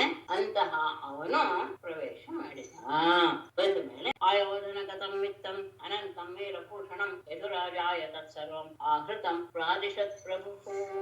ಆಯೋಧನಗತಂ ಅನಂತಂ ವೀರಭೂಷಣಂ ಆಹೃತಂ ವಿತ್ತಂ ತತ್ಸರ್ವಂ ಪ್ರಭು ಯದುರಾಜಾಯ ಪ್ರಾದಿಶತ್. ರಣಭೂಮಿಯಿಂದ ಬರುವಾಗ ಅಲ್ಲಿ ಬೇಕಾದಷ್ಟು ಎಲ್ಲ ಸಿಕ್ಕಿತ್ತಲ್ಲ, ಅದೆಲ್ಲವನ್ನು ತಗೊಂಡು ಬಂದು ಯದುರಾಜನಿಗೆ ಉಗ್ರಸೇನನಿಗೆ ಒಪ್ಪಿಸಿದ. ಆಯೋಧನಗತಂ, ಆಯೋಧನ ಅಂದ್ರೆ ಯುದ್ಧರಂಗದಲ್ಲಿ ಸಿಕ್ಕಿದ ವೀರಭೂಷಣಂ, ಆ ಎಲ್ಲ ವೀರರ ಆಭರಣಗಳು, ಅದು ಅನಂತ ಲೆಕ್ಕವಿಲ್ಲದಷ್ಟು. ಮತ್ತೆ ಎಲ್ಲ ತರಲ್ಪಟ್ಟಂತಹ ವಿತ್ತ, ಅಲ್ಲಿರುವಂತಹ ಎಲ್ಲ ರೀತಿಯ ಸ್ವತ್ತನ್ನು ಸಹ ತತ್ಸರ್ವಂ ಅದೆಲ್ಲವನ್ನು ಪ್ರಭು ಪರಮಾತ್ಮನು ಯದುರಾಜಾಯ ಪ್ರಾದಿಶತ್, ಯದುವಂಶದ ರಾಜನಾದ ಉಗ್ರಸೇನನಿಗೆ ಅದೆಲ್ಲವನ್ನು ಸಹ ತಂದು ಒಪ್ಪಿಸಿದ. ಬೇಕಾದಷ್ಟು ಆಭರಣಗಳು, ಹಣಗಳು ಬೇಕಾದಷ್ಟು ಇದ್ದು ಎಲ್ಲವನ್ನು ತನ್ನ ಶತ್ರುಗಳ ಎಲ್ಲ ಸಂಪತ್ತು ಸಹ ಯದುರಾಜನಿಗೆ ಸೇರಿತು. ಹೀಗೆ ಅವನು ಏವಂ ಸಪ್ತದಶ ಕೃತ್ವ ತಾವತ್ಯಕ್ಷೋಹಿಣೀ ಬಲಃ ಯೋಧೇಯಮಾಗತೋ ರಾಜ ಯದುಭಿಃ ಕೃಷ್ಣಪಾಲಿತೈಃ. ಏವಂ ಮಾಗಧಃ ರಾಜ ಸಪ್ತದಶ ಕೃತ್ವ ತಾವತ್ಯಕ್ಷೋಹಿಣೀ ಬಲಃ ಕೃಷ್ಣಪಾಲಿತೈಃ ಯದುಭಿಃ ಯುಯುಧೇ. ಏವಂ ಈ ರೀತಿಯಾಗಿ ಮಾಗಧಃ ರಾಜ, ಮಗಧ ದೇಶದ ರಾಜನಾದ ಜರಾಸಂಧನು ಸಪ್ತದಶ ಕೃತ್ವ, ಕೃತ್ವ ಅಂದ್ರೆ ಇಷ್ಟು ಬಾರಿ ಅಂತ, 17 ಬಾರಿ ತಾವತ್ಯಕ್ಷೋಹಿಣಿ ಬಲಃ, ಮೊದಲನೇ ಸಲ ಎಷ್ಟು ಅಕ್ಷೋಹಿಣಿ ಸೇನೆಯನ್ನು ತಂದಿದ್ನು, 23 ಅಕ್ಷೋಹಿಣಿ, ಅಷ್ಟೇ ಬಲವನ್ನ ಕೃಷ್ಣ ಪಾಲಿತೈಹಿ ಯದುಭಿಃ, ಕೃಷ್ಣನಿಂದ ಪಾಲಿತರಾದಂತಹ ರಕ್ಷಿಸಲ್ಪಟ್ಟಂತಹ ಯದುಗಳೊಡನೆ ಯುದ್ಧೇ ಯುದ್ಧ ಮಾಡಿದ. 17 ಬಾರಿಯೂ ಸಹ ಪ್ರತಿ ಸಲ 23 ಅಕ್ಷೋಹಿಣಿ ಸೈನ್ಯ ತಗೊಂಡು ಬಂದ ಯದುಗಳ ಜೊತೆ ಯುದ್ಧ ಮಾಡ್ದ. ಮತ್ತೆ ಅದೇ ರೀತಿಯಾಗಿ ಸೈನ್ಯವನ್ನೆಲ್ಲ ನಾಶ ಮಾಡಿದ್ಮೇಲೆ ಅವನನ್ನ ಬಿಟ್ಟು ಹಾಗೆ ಕಳಿಸ್ತಾ ಇದ್ರು. 17 ಬಾರಿ ಅವನು ಇದೇ ರೀತಿಯಾದಂತಹ ಅವಮಾನವನ್ನ ಹೊಂದಿದ. 18ನೇ ಬಾರಿ ಸ್ವಲ್ಪ ಸಮಸ್ಯೆ. ಅಕ್ಷಿಣ್ವನ್ ತದ್ಬಲಂ ಸರ್ವಂ ಕೃಷ್ಣಯಃ ಕೃಷ್ಣ ತೇಜಸ ಹತೇಷು ಸ್ವೇಷು ಅನೇಕೇಷು ತ್ಯಕ್ತಃ ಅಯಾರ್ ಅರಿಭಿಃ ನೃಪಃ. ಕೃಷ್ಣ ತೇಜಸ ಕೃಷ್ಣಯಃ ತದ್ಬಲಂ ಸರ್ವಂ ಅಕ್ಷಿಣ್ವನ್ ಸ್ವೇಷು ಅನೇಕೇಷು ತೇಷು ಅರಿಭಿಃ ತ್ಯಕ್ತಃ ನೃಪಃ ಅಯಾತ್. ಕೃಷ್ಣ ತೇಜಸ, ಕೃಷ್ಣನ ತೇಜೋ ಬಲದಿಂದ ಕೃಷ್ಣಯಃ ಆ ಯಾದವರೆಲ್ಲರೂ ಸಹ ತತ್ಬಲಂ ಸರ್ವಂ ಅವನ ಸೇನೆ ಎಲ್ಲವನ್ನೂ ಸಹ ಅಕ್ಷಿಣ್ವನ್ ನಾಶ ಮಾಡಿದವು. ಸ್ವೇಷು ಅನೇಕೇಷು ಹತೇಷು ತಮ್ಮ ಸೇನೆ ಎಲ್ಲವೂ ಸಹ ನಾಶವಾಗಲಾಗೆ ಅಂದ್ರೆ ಪ್ರತಿ ಬಾರಿ ಅಂತ. ನೃಪಃ ಅರಿಭಿಃ ತ್ಯಕ್ತಃ ಆ ಜರಾಸಂಧನು ಶತ್ರುಗಳಿಂದ ಬಿಡಲ್ಪಟ್ಟವನಾಗಿ ಅಂದ್ರೆ ಬದುಕು ಹೋಗುವ ರೀತಿಯಲ್ಲಿ ಬಿಡಲ್ಪಟ್ಟವನಾಗಿ ಅಯಾತ ಹಾಗೆ ಹಿಂದೆ ಮರಳಿ ತನ್ನ ಮಾರ್ಗದ ದೇಶಕ್ಕೆ ಹೋಗ್ತಾ ಇದ್ದ. ಕೃಷ್ಣನ ತೇಜಸ್ ಇದ್ದಿದ್ರಿಂದ ಎಲ್ಲ ಯಾದವರಿಗೂ ಸಹ ಅತ್ಯಂತ ಉತ್ಸಾಹ ಇತ್ತು. ಹಾಗೆ ಬಂದಂತಹ ಪ್ರತಿ ಬಾರಿ ಬಂದಂತಹ ಜರಾಸಂಧನ ಸೇನೆಯನ್ನ ಅವರು ನಾಶ ಮಾಡಿದ್ರು. ಪ್ರದೇಶಕ್ಕೆ ತನ್ನ ಸೇನೆ ಎಲ್ಲ ನಾಶವಾದ್ಮೇಲೂ ಸಹ ಸತಿ ಅವರಿಂದ ಬಿಡಲ್ಪಟ್ಟಂತಹ ಜರಾಸಂಧ ತನ್ನ ಪಟ್ಟಣಕ್ಕೆ ಹಿಂತಿರುಗುತ್ತಿದ್ದ. ಈಗ ಏನಾಗೋಯ್ತು, ಅಷ್ಟಾದಶಮ ಸಂಗ್ರಾಮೆ ಆಗಾಮೆ ತದಂತರ ನಾರದ ಪ್ರೇಷಿತೋ ವೀರಃ ಯವನಃ ಪ್ರತ್ಯತುಷ್ಯತ.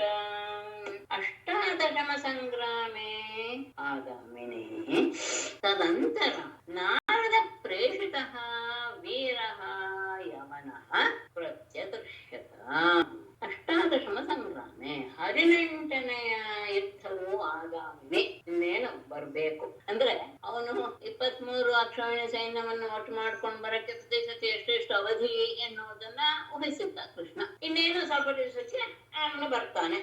18ನೇ ಬಾರಿ 23 ಅಕ್ಷೋಹಿಣಿ ಸೈನ್ಯವನ್ನು ತಗೊಂಡು ಬರ್ತಾನೆ. ತದಂತರ ಈ ಮಧ್ಯದಲ್ಲಿ ಒಂದು ತೊಂದರೆ ಆಯ್ತು.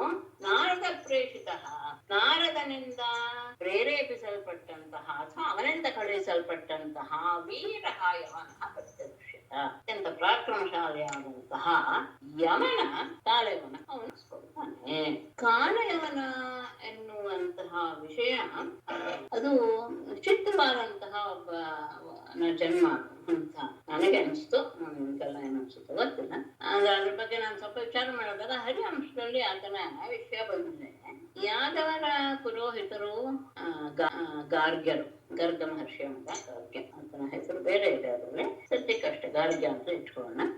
ಒಮ್ಮೆ ಏನಾಗೋಯ್ತು, ಯಾದವರು ಆ ಗರ್ಗ ಮನೆಯನ್ನ ಸ್ವಲ್ಪ ಅಪಹಾಸ್ಯ ಮಾಡಿಬಿಡ್ತಾರೆ. ತಮ್ಮ ವಂಶದ ಪುರೋಹಿತರೇ ಅವರು, ಅವರನ್ನ ಯಾದವರು ಅಪಹಾಸ್ಯ ಮಾಡಿಬಿಟ್ಟಾಗ ಅವರಿಗೆ ತುಂಬಾ ಮನಸ್ಸಿಗೆ ಖೇದರಾಗ್ಬಿಡುತ್ತೆ ಗರ್ಗ ಮನೆಗಳಿಗೆ. ಅವ್ರೇನ್ ಮಾಡ್ತಾರೆ, ಶಿವನನ್ನು ಕುರಿತು ತಪಸ್ಸು ಮಾಡಿ ಈ ಯಾದವರನ್ನು ಕೊಲ್ಲುವಂತಹ ಮಗ ಬೇಕು ತನಗೆ ಅಂತ ತಪಸ್ಸು ಮಾಡಿ. ಆಗ ಈ ವಿಷಯ ಆ ಯವನ ರಾಜನಿಗೆ ಒಬ್ಬನಿಗೆ ಗೊತ್ತಾಗ, ಆ ಯವನ ರಾಜನಿಗೂ ಈ ಯಾದವರಿಗೂ ಮೊದಲಿಂದಲೂ ಸಹ ದ್ವೇಷ ಇತ್ತು. ಈ ಗರ್ಗರ ಈ ವಿಷಯ ಗೊತ್ತಾದ ತಕ್ಷಣ ಗರ್ಗರನ್ನ ತನ್ನ ಹತ್ರ ಬರಮಾಡಿಕೊಂಡಂತಹ ಆತ ತನ್ನ ಹತ್ರನೇ ಇರಿಸ್ಕೊಳ್ತಾನೆ. ಯಾಕೆಂದ್ರೆ ಯಾದವರನ್ನು ಕೊಲ್ಲುವಂತಹ ಮಗ ಬೆಳೆದು ಸಿಗ್ತಾನೆ ಅವರಿಂದ ಅನ್ನೋದು ಗೊತ್ತಾಗಿ ತನ್ನ ಹತ್ತಿರ ಅವರನ್ನ ಇರಿಸ್ಕೊಳ್ತಾನೆ. ಆಗ ಗರ್ಗರಿಗೆ ಒಬ್ಬ ಅಪ್ಸರೆಯಿಂದ ಒಬ್ಬ ಮಗ ಹುಟ್ಟುತ್ತಾನೆ. ಅವನೇ ಕಾಲಯವ. ಅವನ ಯವನ ರಾಜನ ಅವನೇ ಕಾಪಾಡ್ತಾನೆ ಅವನ. ಹಾಗಾಗಿ ಅವನಿಗೆ ಯವನ ಅನ್ನೋ ಶಬ್ದ ಸೇರ್ಕೊಳ್ಳುತ್ತೆ, ಕಾಲಯವನ ಅಂತ. ಆ ರಾಜನೇ ಅವನನ್ನ ತನ್ನ ಮಗನ ಹಾಗೇನೆ ಅವನನ್ನ ಬೆಳೆಸ. ಶಿವನ ಅನುಗ್ರಹದಿಂದ ಹುಟ್ಟಿದವನಾದ್ದರಿಂದ ಬಹಳ ಪರಾಕ್ರಮಿ. ಅವನು ಬಹಳ ಪರಾಕ್ರಮಿ ಆದ್ದರಿಂದ ತನ್ನನ್ನೇ ಎದುರಿಸೋರು ಯಾರು ಎನ್ನುವಂತಹ ಒಂದು ಕುತೂಹಲ ಅವನಿಗೆ ಸಿಕ್ಕಿ ಯಾರನ್ನಾದ್ರೂ ಕೇಳಬೇಕು ಅಂತ ಸಿಕ್ತವನ್ನೆಲ್ಲ ಕೇಳ್ತಾನೆ. ಕೊನೆಗೆ 3 ಲೋಕವನ್ನು ಸುತ್ತಾ ಇರುವಂತಹ ನಾರದರ ಭೇಟಿಯಾಗುತ್ತೆ. ನಾರದರನ್ನ ಕೇಳ್ತಾನೆ. ಅವ್ರು ಹೇಳ್ತಾರೆ, ನಿನ್ನನ್ನ ಎದುರಿಸುವಂತಹ ಸಾಮರ್ಥ್ಯ ಇರೋದು ವೃಷ್ಣಿವಂಶದವರು ಅಂದ್ರೆ ಯಾದವರಿಗೆ ಅಂತ ಅವರು ಹೇಳ್ತಾರೆ. ಅವನು ಯಾದವರನ್ನ ಯುದ್ಧ ಮಾಡ್ಬೇಕು, ಯಾದವರ ಜೊತೆ ಯುದ್ಧ ಮಾಡ್ಬೇಕು ಎನ್ನುವ ಉದ್ದೇಶದಿಂದ ಅದೇ ಸಂದರ್ಭದಲ್ಲಿ ಬರ್ತಾನೆ. ಹಾಗಾಗಿ 2 ಒಟ್ಟಿಗೆ ಸೇರುವಂತಹ ಸಂದರ್ಭ ಈಗಾಗುತ್ತೆ. 18ನೇ ಯುದ್ಧದ ಸಂದರ್ಭದಲ್ಲಿ ಜರಾಸಂಧ ಇನ್ನೇನು ಯುದ್ಧಕ್ಕೆ ಬರ್ತಾನೆ ಇನ್ನೊಂದು 4 ದಿವಸದಲ್ಲಿ ಎನ್ನುವ ಸಂದರ್ಭದಲ್ಲಿ ಕಾಳೆ ಪ್ರತ್ಯಕ್ಷ ಆಗಿ ಬಿಡ್ತಾನೆ. ನಾರದರಿಂದ ಪ್ರೇರಿತನಾದ. ಮೇಡಮ್, ಯವನರು ಅಂದ್ರೆ ಮುಸ್ಲಿಮ್ರಾ ಮೇಡಮ್? ಯವನರು ಅಂದ್ರೆ ಮುಸ್ಲಿಮ್ಸ್ ಅಂತನಾ ಅಥವಾ ಅಲ್ವಾ? ಅಲ್ಲ, ಯವನ ಅನ್ನೋದು ಒಂದು ಜಾತಿ ಅಷ್ಟೇ, ಅಂದ್ರೆ ಕೀಳ್ಮಟ್ಟದ ಜಾತಿ. ಇದರಲ್ಲಿ ಹುಟ್ಕೋತಾರೆ ಅವರೆಲ್ಲ. ಹೇಳಿದ್ದೀನಿ ಅನ್ಕೊಳ್ತೀನಿ. ನಂದಿನಿ ಎನ್ನುವ ಹಸುವಿನ ಅವಳು ವಶಿಷ್ಠರ ಹತ್ತಿರ ಇರುವಂತಹ ನಂದಿನಿ ವಿಶ್ವಾಮಿತ್ರ ಅದೇ ವಿಶ್ವಾಮಿತ್ರರು ಇದ್ ಮಾಡ್ತಾರಲ್ಲ, ಆಗ ಅವಳು ಬಂದು ಕೇಳ್ಕೊಂಡಾಗ ನಿನ್ನನ್ನು ನೀನ್ ರಕ್ಷಣೆ ಮಾಡ್ಕೊಳ್ಬಹುದು ಅಂತ ಅವರು ಒಪ್ಪಿಗೆ ಕೊಟ್ಬಿಡ್ತಾರೆ. ಅತಿಥಿ ನಾನು, ಹಾಗಾಗಿ ನಾನು ಕೈ ಎತ್ತಕ್ಕಾಗಲ್ಲ ಕೌಶಿಕರ ಮೇಲೆ, ನೀನೇನಾದ್ರೂ ಮಾಡ್ಕೊಬಹುದು ಅಂತ ಅವಳು ತನ್ನ ದೇಹವನ್ನ ಕೊಡುತ್ತಾರೆ. ಆಗ ಅವಳ ಶರೀರದಿಂದ ಹೊರಹೊಮ್ಮಿದವರು ಇವರೆಲ್ಲರೂ ಸಹ ನೇಚರು, ಯವನರು ಎಲ್ಲರೂ ಸಹ. ನೇಚರು ಯವನರು ಬೇರೆ ಬೇರೆನಾ ಒಂದೇ? ನಮ್ಮ ಬೇರೆ ಬೇರೆ ಅಂದ್ರೆ ಸ್ವಲ್ಪ ಬೇರೆ ಬೇರೆ. ಆ ಸಂದರ್ಭದಲ್ಲಿ ಲೇಚರು, ಯವನರು, ಹೂಣರು ಅಂತ 5-6 ಇದೆ. ಆ ತರ ಜಾತಿಗಳಲ್ಲೂ ಹುಟ್ಕೋತಾರೆ. ಇವರು ಮುಸ್ಲಿಮರೆಲ್ಲ ಇತ್ತೀಚೆಗಲ್ವಾ 1 ವರ್ಷ ಇಲ್ಲ ಅನ್ಸುತ್ತೆ, 1000 ವರ್ಷ ಇಲ್ಲ ಅನ್ಕೋತೇನೆ. ಬಾಬರ್ ಫಸ್ಟ್ ಬಂದಾಗ ಎಲ್ಲ 600-700 ವರ್ಷದ ಮೊದಲವ್ರೆ. ಅದಕ್ಕೆ ಮುಂಚೆ ಮುಸ್ಲಿಮ್ಸ್ ಇರ್ತಾ ಇಲ್ಲ ಭಾರತ ದೇಶದಲ್ಲಿ. ಮುಸ್ಲಿಮ್ಸ್ ಯಾರು ಇರ್ಲೇ ಇಲ್ಲ, ಬೇರೆ ಧರ್ಮನೇ ಇರ್ಲಿಲ್ಲ ಅಲ್ಲ. ಅದೇ ಇದ್ದಿದ್ದು ಒಂದೇ ಸನಾತನ ಧರ್ಮ. ಹೀಗೆ ಕಾಲಯವನನ ಆಗಮನವಾದಂದಾಗ ದುರೋಧ ಮಥುರಾಮೇತ್ಯ ತಿಸೃಭಿಃ ಮ್ಲೇಚ್ಛಕೋಟಿಭಿಃ ದುರ್ಲೋಕೆ ಚ ಅಪ್ರತಿದ್ವಂದ್ವಃ ವೃಷ್ಣೇನ ಶ್ರುತ್ವಾ ಆತ್ಮಸಂಹಿತಾನ್. ನೃಲೋಕೆ ಅಪ್ರತಿದ್ವಂದ್ವಃ ಆತ್ಮಸಂಹಿತಾನ್ ವೃಷ್ಣೇನ ಶ್ರುತ್ವಾ ತಿಸೃಭಿಃ ಮ್ಲೇಚ್ಛಕೋಟಿಭಿಃ ಮಥುರಾಂ ಏತ್ಯ ರುರೋಧ. ನೃಲೋಕೆ, ಈ ಲೋಕದಲ್ಲಿಯೇ, ಮನುಷ್ಯ ಲೋಕದಲ್ಲಿಯೇ, ಭೂಲೋಕದಲ್ಲಿಯೇ ಅಪ್ರತಿದ್ವಂದ್ವಃ, ಎದುರಿಸುವವರು ಯಾರೂ ಇಲ್ಲದೆ ಇರುವಂತಹ ಅಪ್ರತಿಮ ವೀರ ಎನ್ನುವಂತಹ ಆ ಕಾಲಯವನನ್ನು ಆತ್ಮಸಂಹಿತಾನ್, ತನಗೆ ಸರಿಸಮನಾದವರು ಅಂದ್ರೆ ತನ್ನ ಜೊತೆಗೆ ಯುದ್ಧ ಮಾಡುವಂತಹವರು ವೃಷ್ಣೇನ್ ಕೃಪ, ವೃಷ್ಣಿಗಳು ಅಂದ್ರೆ ಯದುವಂಶದವರು ಎನ್ನುವುದನ್ನ ಕೇಳಿಕೊಂಡು, ಅದೇ ಅವರಿಂದ ಯಾರಿಂದ ನಾರದರಿಂದ ಕೇಳಿಕೊಂಡು ತಿಸೃಭಿಃ ಮ್ಲೇಚ್ಛಕೋಟಿಭಿಃ 3 ಕೋಟಿ ಮ್ಲೇಚ್ಛ ಸೈನಿಕರ ಜೊತೆಗೆ ಮಥುರಾಮೇತ್ಯ, ಮಥುರೆಗೆ ಬಂದು ರುರೋಧ ನಗರವನ್ನು ಆಕ್ರಮಿಸಿ ಬಿಟ್ಟ. 3 ಕೋಟಿ ಮ್ಲೇಚ್ಛ ಸೈನಿಕರ ಜೊತೆಗೆ ಬಂದು ಅವನನ್ನು ಎದುರಿಸೋರು ಯಾರು ಇಲ್ಲ, ತನಗೆ ಸರಿ ಸಮಾನದವರು ಯಾರು ಅನ್ನೋದನ್ನ ನಾರದರಿಂದ ತೆಗೆದುಕೊಂಡಿದ್ದೆ. ಯಾದವರನ್ನ ನಾನು ಹೋಗಿ ಯುದ್ಧ ಮಾಡ್ಬೇಕು ಅವ್ರ ಜೊತೆ ಎನ್ನುವ ಭಾವದಿಂದ ಆತ ಮಥುರೆಗೆ ಬಂದು ಆಕ್ರಮಣ ಮಾಡಿದ.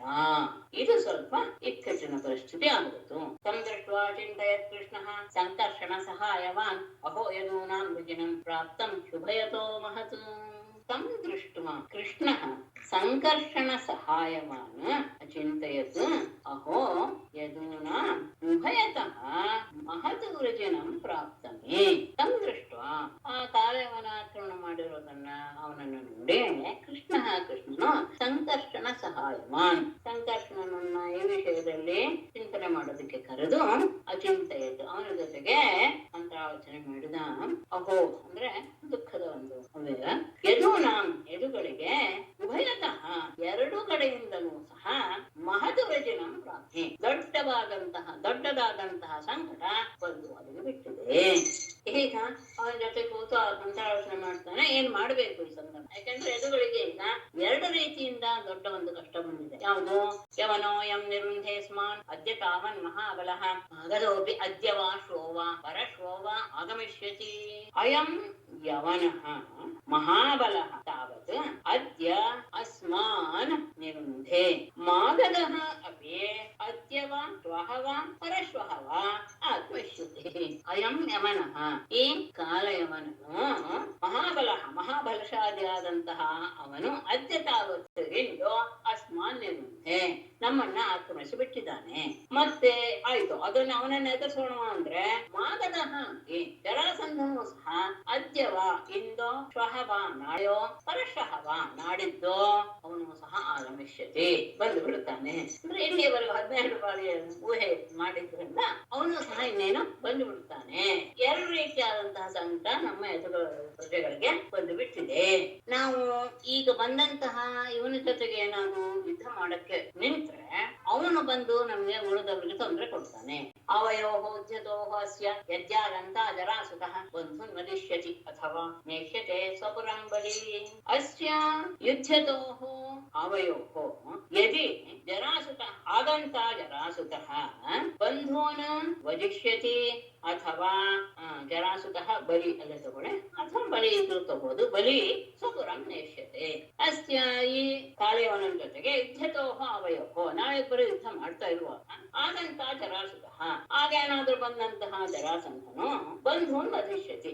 ನಾವಿಲ್ಲಿ ಯುದ್ಧ ಮಾಡ್ತಾ ಇದ್ದಾಗ ಅವರು ಬಂದು ನಮ್ಮ ಬಂಧುಗಳನ್ನೆಲ್ಲ ಕೊಂದು ಹಾಕ್ಬಿಡ್ಬೋದು. ಅಥವಾ ಬಲಿ ಅತ್ಯಂತ ಬಲಶಾಲಿ ಆದ್ದರಿಂದ ಸ್ವಪುರಂ ನೇಷ್ಯತೆ ಎಲ್ಲರನ್ನೂ ಸಹ ಅವನು ಬಂಧನ ಮಾಡಿಕೊಂಡು ತನ್ನ ಪಟ್ಟಣಕ್ಕೆ ಕರೆದುಕೊಂಡು ಹೋಗ್ಬಿಡ್ಬೋದು. ನಾವಿಬ್ಬರು ಕಾಲೇವನ ಜೊತೆ ಯುದ್ಧ ಮಾಡ್ತಾ ಇರುವಾಗ ಅದೇ ಸಂದರ್ಭದಲ್ಲಿ ಜರಾಸಂಧ ಬಂದರೆ ಅವನೇನ್ ಮಾಡ್ತಾನೆ, ನಮ್ಮ ಬಂಧುಗಳನ್ನೆಲ್ಲ ನಾಶ ಮಾಡ್ಬಿಡ್ತಾನೆ. ಅಥವಾ ಬಲಶಾಲಿ ಆದ್ದರಿಂದ ಅವನು ಎಲ್ಲರೂ ಬಂಧನ ಮಾಡ್ಕೊಂಡು ತನ್ನ ಪಟ್ಟಣಕ್ಕೆ ಕರೆದುಕೊಂಡು ಹೋಗ್ಬಿಡ್ಬೋದು. ಹಾಗಾಗಿ ಈ ಸಂದರ್ಭದಲ್ಲಿ ನಾವು ಮಾಡಬೇಕಾದದ್ದು ಏನು ಅಂದರೆ ತಸ್ಮಾದದ್ಯ ವಿಧಾಸ್ಯಾಮಃ ದುರ್ಗಂ ದ್ವಿಪದ ದುರ್ಗಮಂ ತತ್ರ ಜ್ಞಾತಿನ್ ಸಮಾಧಾಯ ಯವನಂ ಘಾತಯಾಮಹೇ. ಹಾಗಾಗಿ ಮೊದಲು ಈ ಪ್ರಜೆಗಳನ್ನೆಲ್ಲ ಒಂದು ಸರಿಯಾದ ರಕ್ಷಣೆ ಇರುವಂತಹ ಸ್ಥಳದಲ್ಲಿ ಅವರನ್ನ ನಾವು ಇಡಬೇಕು. ಹಾಗಾಗಿ ಒಂದು ಕೋಟೆಯನ್ನು ನಾವು ತಸ್ಮಾತ್ ಅದ್ಯ ದ್ವಿಪದ ದುರ್ಗಮಂ ದುರ್ಗಂ ವಿಧಾಸ್ಯಾಮಃ ತತ್ರ ಜ್ಞಾತೇನ ಸಮಾಧಾಯ ಯವನಂ ಘಾತಯಾಮೇ. ತಸ್ಮಾತ್ ಆದ್ದರಿಂದ ಅದ್ಯ ದ್ವಿಪದ ದುರ್ಗಮಂ ದುರ್ಗಂ. ದ್ವಿಪದ ಅಂದ್ರೆ ಮನುಷ್ಯರು ಎರಡು ಕಾಲು ಇರುವಂತಹ ಮನುಷ್ಯ ಮಾತ್ರದವರಿಗೆ ಪ್ರವೇಶಿಸಲು ಅಶಕ್ಯವಾದಂತಹ ದುರ್ಗಂ ಒಂದು ದುರ್ಗವನ್ನು ವಿಧಾಸ್ಯಾಮಃ ನಿರ್ಮಾಣ ಮಾಡೋಣ. ತತ್ರ ಆ ಸ್ಥಳದಲ್ಲಿ ಜ್ಞಾತಿನ್ ಸಮಾಧಾಯ ನಮ್ಮ ಬಂಧುಗಳನ್ನೆಲ್ಲ ಅಲ್ಲಿ ಸರಿಯಾದ ರೀತಿಯಲ್ಲಿ ಕ್ಷೇಮವಾಗಿ ಅಲ್ಲಿ ಇರಿಸಿ ಯವನಂ ಘಾತಯಾಮೇ. ಆಮೇಲೆ ಯವನನ್ನ ಜೊತೆಗೆ ಯುದ್ಧ ಮಾಡಿ ಅವನನ್ನ ನಾಶ ಮಾಡೋಣ. ಮನುಷ್ಯರಿಗೆ ಪ್ರವೇಶಿಸಲು ಅಶಕ್ಯವಾದಂತಹ ಒಂದು ಕೋಟೆಯನ್ನು ದುರ್ಗವನ್ನು ನಿರ್ಮಿಸೋಣ. ಅಲ್ಲಿ ನಮ್ಮ ಬಂಧುಗಳನ್ನ ಸರಿಯಾದ ಈ ಕ್ಷೇಮವಾಗಿ ಇರಿಸಿ ಯವನನ್ನ ನಾವು ನಾಶ ಮಾಡೋಣ. ಇದು ಸಮ್ಮಂತ್ರೆ ಭಗವಾನ್ ದುರ್ಗಂ ದ್ವಾದಶಯೋಜನಂ ಅಂತ ಸಮುದ್ರೇ ನಗರಂ ಕೃಷ್ಣಾದ್ಭುತಂ ರಚೀಕರತ್.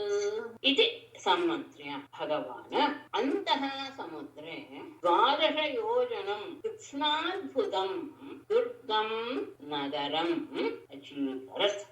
ಇತಿ ಸಮ್ಮಂತ್ರ್ಯ. ಹೀಗೆ ಅಣ್ಣನ ಜೊತೆಗೆ ಮಂತ್ರಾಲೋಚನೆ ಮಾಡಿದಂತಹ ಭಗವಾನ್ ಕೃಷ್ಣನು ಅಂತಃ ಸಮುದ್ರೆ ಸಮುದ್ರದ ಮಧ್ಯದಲ್ಲಿ ದ್ವಾದಶ ಯೋಜನಂ 12 ಯೋಜನದಷ್ಟು ವಿಸ್ತಾರವಾದಂತಹ ದುರ್ಗಂ ನಗರಂ ಇನ್ನೊಬ್ಬರಿಗೆ ಪ್ರವೇಶಿಸಲು ಅಸಾಧ್ಯವಾದಂತಹ ಒಂದು ನಗರ. ಅದಕ್ಕೆ ಮೊದಲಿನ ಒಂದು ವಿಶೇಷಣ ಬಿಟ್ಟೋಯ್ತು. ಕೃಷ್ಣಾದ್ಭುತಂ ಅದು ತುಂಬಾ ಪ್ರಧಾನ. ಕೃಷ್ಣ ಅಂದ್ರೆ ಸಮಗ್ರ, ಅದ್ಭುತ ಅದ್ಭುತ ಅಂದ್ರೆ ಅದ್ಭುತವಾದದ್ದು, ಆಶ್ಚರ್ಯಕರವಾದದ್ದು. ಅಂದ್ರೆ ಪ್ರತಿಯೊಂದು ವಿಷಯದಲ್ಲಿಯೂ ಆಶ್ಚರ್ಯವನ್ನು ಉಂಟು ಮಾಡುವ ರೀತಿಯಲ್ಲಿ ದುರ್ಗಂ ನಗರಂ, ಇನ್ನೊಬ್ಬರು ಪ್ರವೇಶ ಮಾಡಲು ಅಸಾಧ್ಯವಾದಂತಹ ಒಂದು ನಗರವನ್ನ ಅಚೀಕರತ್ ನಿರ್ಮಾಣ ಮಾಡಿಸಿದ. ಅದೇನೆ ದ್ವಾರಕ ನಗರ. ಸಮುದ್ರದ ಮಧ್ಯದಲ್ಲಿ 12 ಯೋಜನೆಯಷ್ಟು ವಿಸ್ತಾರವಾದಂತಹ, ಪ್ರತಿಯೊಂದರಲ್ಲೂ ಸಹ ಆಶ್ಚರ್ಯಕರವಾದಂತಹ ವಿಷಯಗಳನ್ನ ಜೋಡಿಸಿದಂತಹ ಒಂದು ಇನ್ನೊಬ್ಬರು ಪ್ರವೇಶಿಸಲು ಅಸಾಧ್ಯವಾದಂತಹ ನಗರವನ್ನ, ದ್ವಾರಕ ನಗರವನ್ನ ನಿರ್ಮಾಣ ಮಾಡಿಸಿದ. ಹೇಗೆ ದೃಶ್ಯತೆ ಯತ್ರ ಹಿ ತ್ವಾಷ್ಟ್ರಂ ವಿಜ್ಞಾನಂ ಶಿಲ್ಪ ನೈಪುಣಂ ರಥ್ಯಾಚತ್ತರ ವೀಥಿಭಿಃ ಯಥಾ ವಾಸ್ತು ವಿನಿರ್ಮಿತಂ. ಯತ್ರ ಹಿ ತ್ವಾಷ್ಟ್ರಂ ಶಿಲ್ಪ ನೈಪುಣಂ ವಿಜ್ಞಾನಂ ದೃಶ್ಯತೆ ಯಥಾ ವಾಸ್ತು ರಥ್ಯಾಚತ್ತರ ವೀಥಿಭಿಃ ವಿನಿರ್ಮಿತಂ. ಯತ್ರ ಹಿ ಯಾವ ನಗರದಲ್ಲಿ ತ್ವಾಷ್ಟ್ರಂ ಅಂದ್ರೆ ತ್ವಷ್ಟುವಿನ ಮಗ ವಿಶ್ವಕರ್ಮ, ಅವನು ಶಿಲ್ಪದಲ್ಲಿ ಈ ಥರದ ನಿರ್ಮಾಣದಲ್ಲಿ ಬಹಳ ಶ್ರೇಷ್ಠನಾದ ವಿಶ್ವಕರ್ಮನ ಶಿಲ್ಪ ನೈಪುಣಂ ವಿಜ್ಞಾನಂ. ಶಿಲ್ಪ ಕಲೆಯ ಒಂದೊಂದು ಕೌಶಲವೂ ಸಹ ಅದರ ಪರಿಪೂರ್ಣವಾದಂತಹ ಜ್ಞಾನದಿಂದ ಕೂಡಿದಂತಹ ವಿಷಯ ಅಲ್ಲಿ ದೃಶ್ಯತೆ ಕಾಣ್ತಾ ಇದೆ. ಅದರಲ್ಲಿ ವಿಶ್ವಕರ್ಮನ ಶಿಲ್ಪದ ಜ್ಞಾನ ಮತ್ತು ಆತನ ಕಲಾಕೌಶಲ ಎರಡೂ ಸಹ ಪ್ರಕಟವಾಗ್ತಾ ಇತ್ತು. ಅದಕ್ಕೇನೆ ಕೃತ್ಸ್ನಾದ್ಭುತಂ ಎನ್ನುವ ಶಬ್ದವನ್ನು ಹಾಕಿದೆ. ಎಲ್ಲ ಪ್ರಕಾರದಲ್ಲಿ ವಿಶೇಷವಾಗಿ ಮತ್ತೆ ಯಥಾವಾಸ್ತು ವಾಸ್ತುಶಾಸ್ತ್ರಕ್ಕೆ ಅನುಸಾರವಾಗಿ ರಥ್ಯ ಚತ್ವರ ವೀಥಿಭಿಃ. ರಥ್ಯ ಅಂದ್ರೆ ದೊಡ್ಡ ದೊಡ್ಡ ರಾಜಮಾರ್ಗಗಳು, ಚತ್ವರ ಅಂದ್ರೆ ಇದು ಚೌಕಗಳು, ಮತ್ತು ವೀಥಿಭಿಃ ಮತ್ತೆ ಉಪಮಾರ್ಗಗಳು. ಇವುಗಳಿಂದ ನಿರ್ಮಿಸಲ್ಪಟ್ಟಿದ್ದು. ಅತ್ಯಂತ ಅದ್ಭುತವಾದ ವಿಶ್ವಕರ್ಮನ ಎಲ್ಲ ರೀತಿಯ ಶಿಲ್ಪದ ಕಲೆಯೂ ಸಹ ಅಲ್ಲಿ ಕಾಣುವ ಹಾಗೆ ಅದು ನಿರ್ಮಾಣವಾಗಿತ್ತು. ದೊಡ್ಡ ದೊಡ್ಡ ರಾಜ ಮಾರ್ಗ, ಚೌಕಗಳು ಮತ್ತು ಉಪಮಾರ್ಗಗಳು ಇವುಗಳಿಂದೆಲ್ಲೂ ಸಹ ವಾಸ್ತುಶಾಸ್ತ್ರಕ್ಕೆ ಅನುಗುಣವಾಗಿ ಎಲ್ಲ ಕಡೆ ನಿರ್ಮಿಸಲ್ಪಟ್ಟಿತ್ತು. ಸುರದ್ರುಮಲತೋದ್ಯಾನ ವಿಚಿತ್ರೋಪವನಾನ್ವಿತಂ ಹೇಮಶೃಂಗೈಃ ದಿವಿಸ್ಪೃಗ್ಭಿಃ ಪಾಟಿಕಾಟ್ಟಾಲಗೋಪುರೈಃ. ಸುರದ್ರುಮಲತೋದ್ಯಾನ ವಿಚಿತ್ರೋಪವನಾನ್ವಿತಂ, ಮುಂದಿಂದೆಲ್ಲವೂ ಸಹ ಅದಕ್ಕೆ ವಿಶೇಷಣ. ಇಂತಹ ನಗರಂ ನಿರ್ಮಿತಂ ಇತ್ಯರ್ಥ. ಹೇಮಶೃಂಗೈ ದಿವಿಸ್ಪೃಗ್ಭಿಃ ಹೇಮಶೃಂಗೈಃ ಪಾಟಿಕಾಟ್ಟಾಲಗೋಪುರೈಃ ಯುಕ್ತಂ ಇತ್ಯರ್ಥ.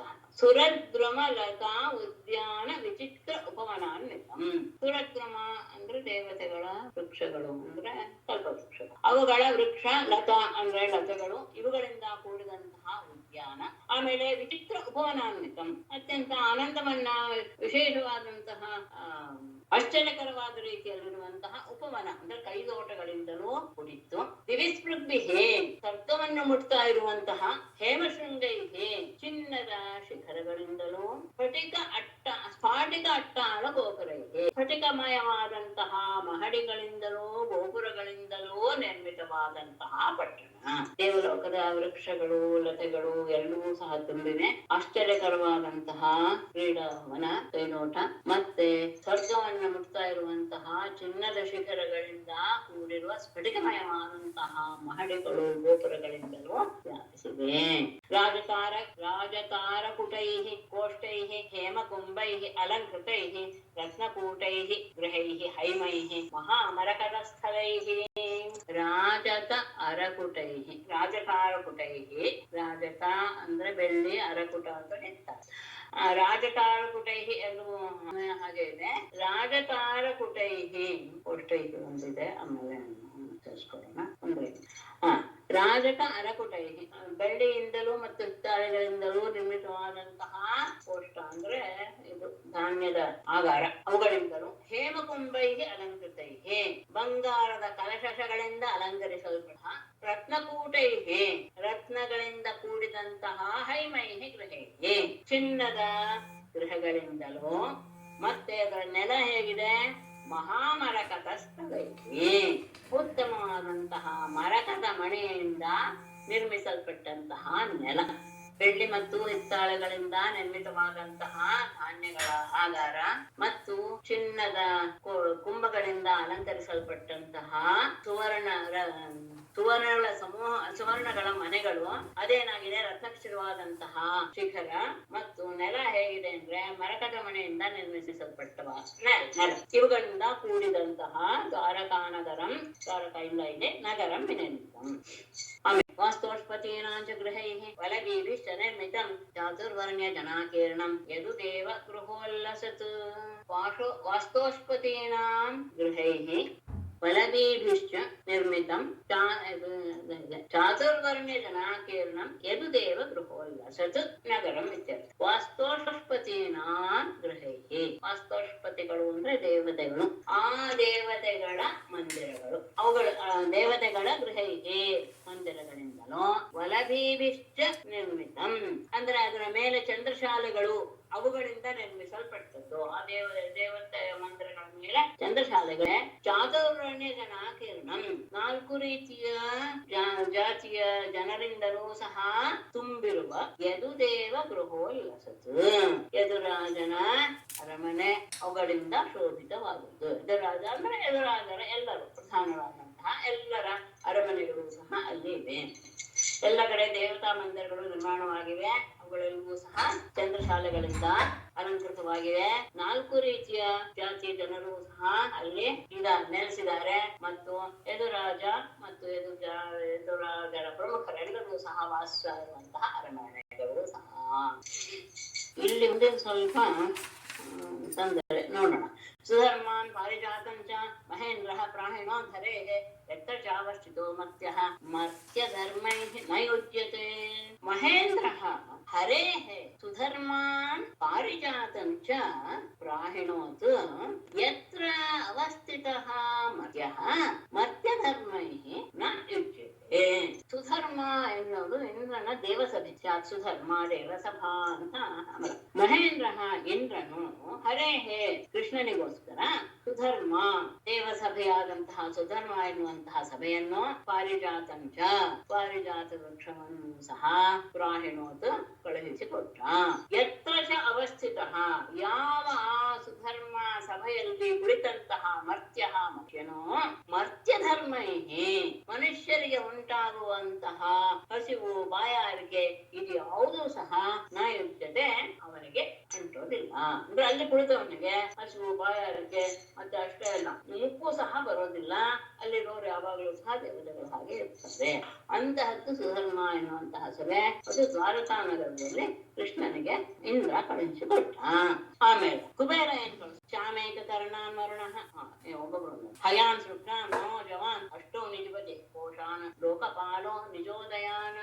ವರುಣ ಮನೋಜವಾನ್ ಚಾಮೈಕ ಕರ್ಣಾನ್ ಶುಕ್ರಾನ್ ಹಯಾನ್ ನಿಧಿಪತಿ ಲೋಕಪಾಲ ನಿಜೋದಯಾನ್ ಅಷ್ಟೋ ಕೋಶಾನ್ ಪ್ರಾಣಿನೋತ್ ಅಂತ ಇಟ್ಕೊಂಡು. ವರುಣನು ಮನೋಜವಾನ್ ಮನಸ್ಸಿನಷ್ಟು ವೇಗದಲ್ಲಿ ಓಡಬಲ್ಲಂತಹ ಶ್ಯಾಮೈಕ ಕರ್ಣಾನ್ ಒಂದು ಕಿವಿ ಮಾತ್ರ ಕಪ್ಪಗಿರುವಂತಹ ಶುಕ್ಲಾನ್ ಹಯಾನ್ ಬಿಳಿಯ ಕುದುರೆಗಳನ್ನು.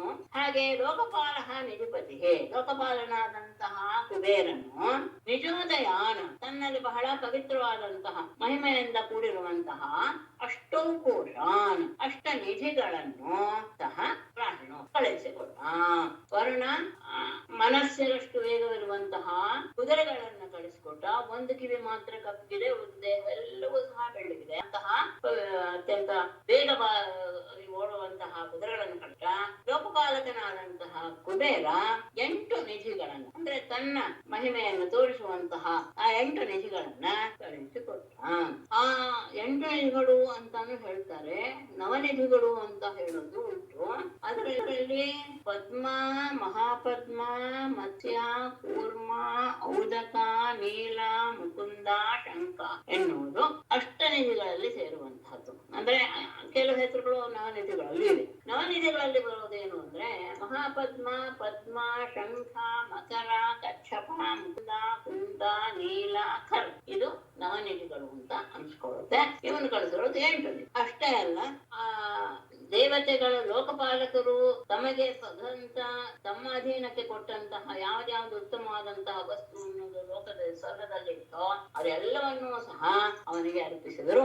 ಯದ್ಯದ್ ಭಗವತಾ ದತ್ತಂ ಆಧಿಪತ್ಯಂ ಸ್ವಸಿದ್ಧಯೇ ಸರ್ವಂ ಪ್ರತ್ಯರ್ಪಯಾಮಾಸುಹು ಹರೌ ಭೂಮಿಗತೆ ನೃಪ ಹರೌ ಭೂಮಿಗತೆ ಸ್ವಸಿದ್ಧಯೇ ಯದ್ಯತ್ ಭಗವತಾ ಆಧಿಪತ್ಯಂ ಗತಂ ಸರ್ವಂ ಪ್ರತ್ಯರ್ಪಯಾಮ. ಓ ಕೃಪಾರಾಜನೇ, ಹಲವು ಭೂಮಿಗತೆ ಕೃಷ್ಣನು ಲೋಕದಲ್ಲಿ ಮನುಷ್ಯ ರೂಪದಲ್ಲಿ ಅವತಾರ ಮಾಡಿರುವಂತಹ ಸಂದರ್ಭದಲ್ಲಿ ಭಗವತ ಪರಮಾತ್ಮನಿಂದ ಸ್ವಸಿದ್ಧಯೇ ತಮ್ಮ ಕಾರ್ಯವನ್ನ ಮಾಡುವಂತಹ ಅಧಿಕಾರವನ್ನು ನೆರವೇರಿಸುವಂತಹ ಸಂದರ್ಭದಲ್ಲಿ ಯದ್ಯತ್ ಆಧಿಪತ್ಯಂ ದತ್ತಂ, ಯಾವ ಯಾವ ಅಧಿಕಾರವನ್ನ ಆತ ಕೊಟ್ಟಿದ್ದನೋ ಸರ್ವಂ ಪ್ರತ್ಯರ್ಪಯಾಮ, ಅದೆಲ್ಲವನ್ನೂ ಸಹ ಈಗ ಕೃಷ್ಣನಿಗೆ ಅವರು ಕೊಟ್ಟರು. ಯಾಕೆಂದ್ರೆ ಅಲ್ಲಿ ನಿರ್ವಹಿಸಬೇಕಾದಂತಹ ಶಕ್ತಿಗಳು ಸಿದ್ಧಿಗಳು ಎಲ್ಲವನ್ನೂ ಸಹ ಆತ ಕೊಟ್ಟಿದ್ದ. ಅದೆಲ್ಲವನ್ನೂ ಸಹ ಅವರೀಗ ಭೂಮಿಯಲ್ಲಿರುವಂತಹ ಹರಿ ತನ್ನ ಕೆಲಸ ಮಾಡ್ಬೇಕಾದ್ದರಿಂದ ಅದೆಲ್ಲವನ್ನು ಅವನಿಗೆ ಕೊಟ್ಟರು. ತತ್ರ ಯೋಗ ಪ್ರಭಾವೇಣ ನೀತ್ವಾ ಸರ್ವಜನಂ ಹರಿಗೆ ಪ್ರಜಾಪಾಲೇನ ರಾಮೇಣ ಕೃಷ್ಣ ಸಮನಮಂತ್ರಿತಃ ನಿರ್ಜಗಾಂ ಪರದ್ವಾರಾತ್ ಪದ್ಮಮಾಲಿ ನಿರಾಯುಧಃ.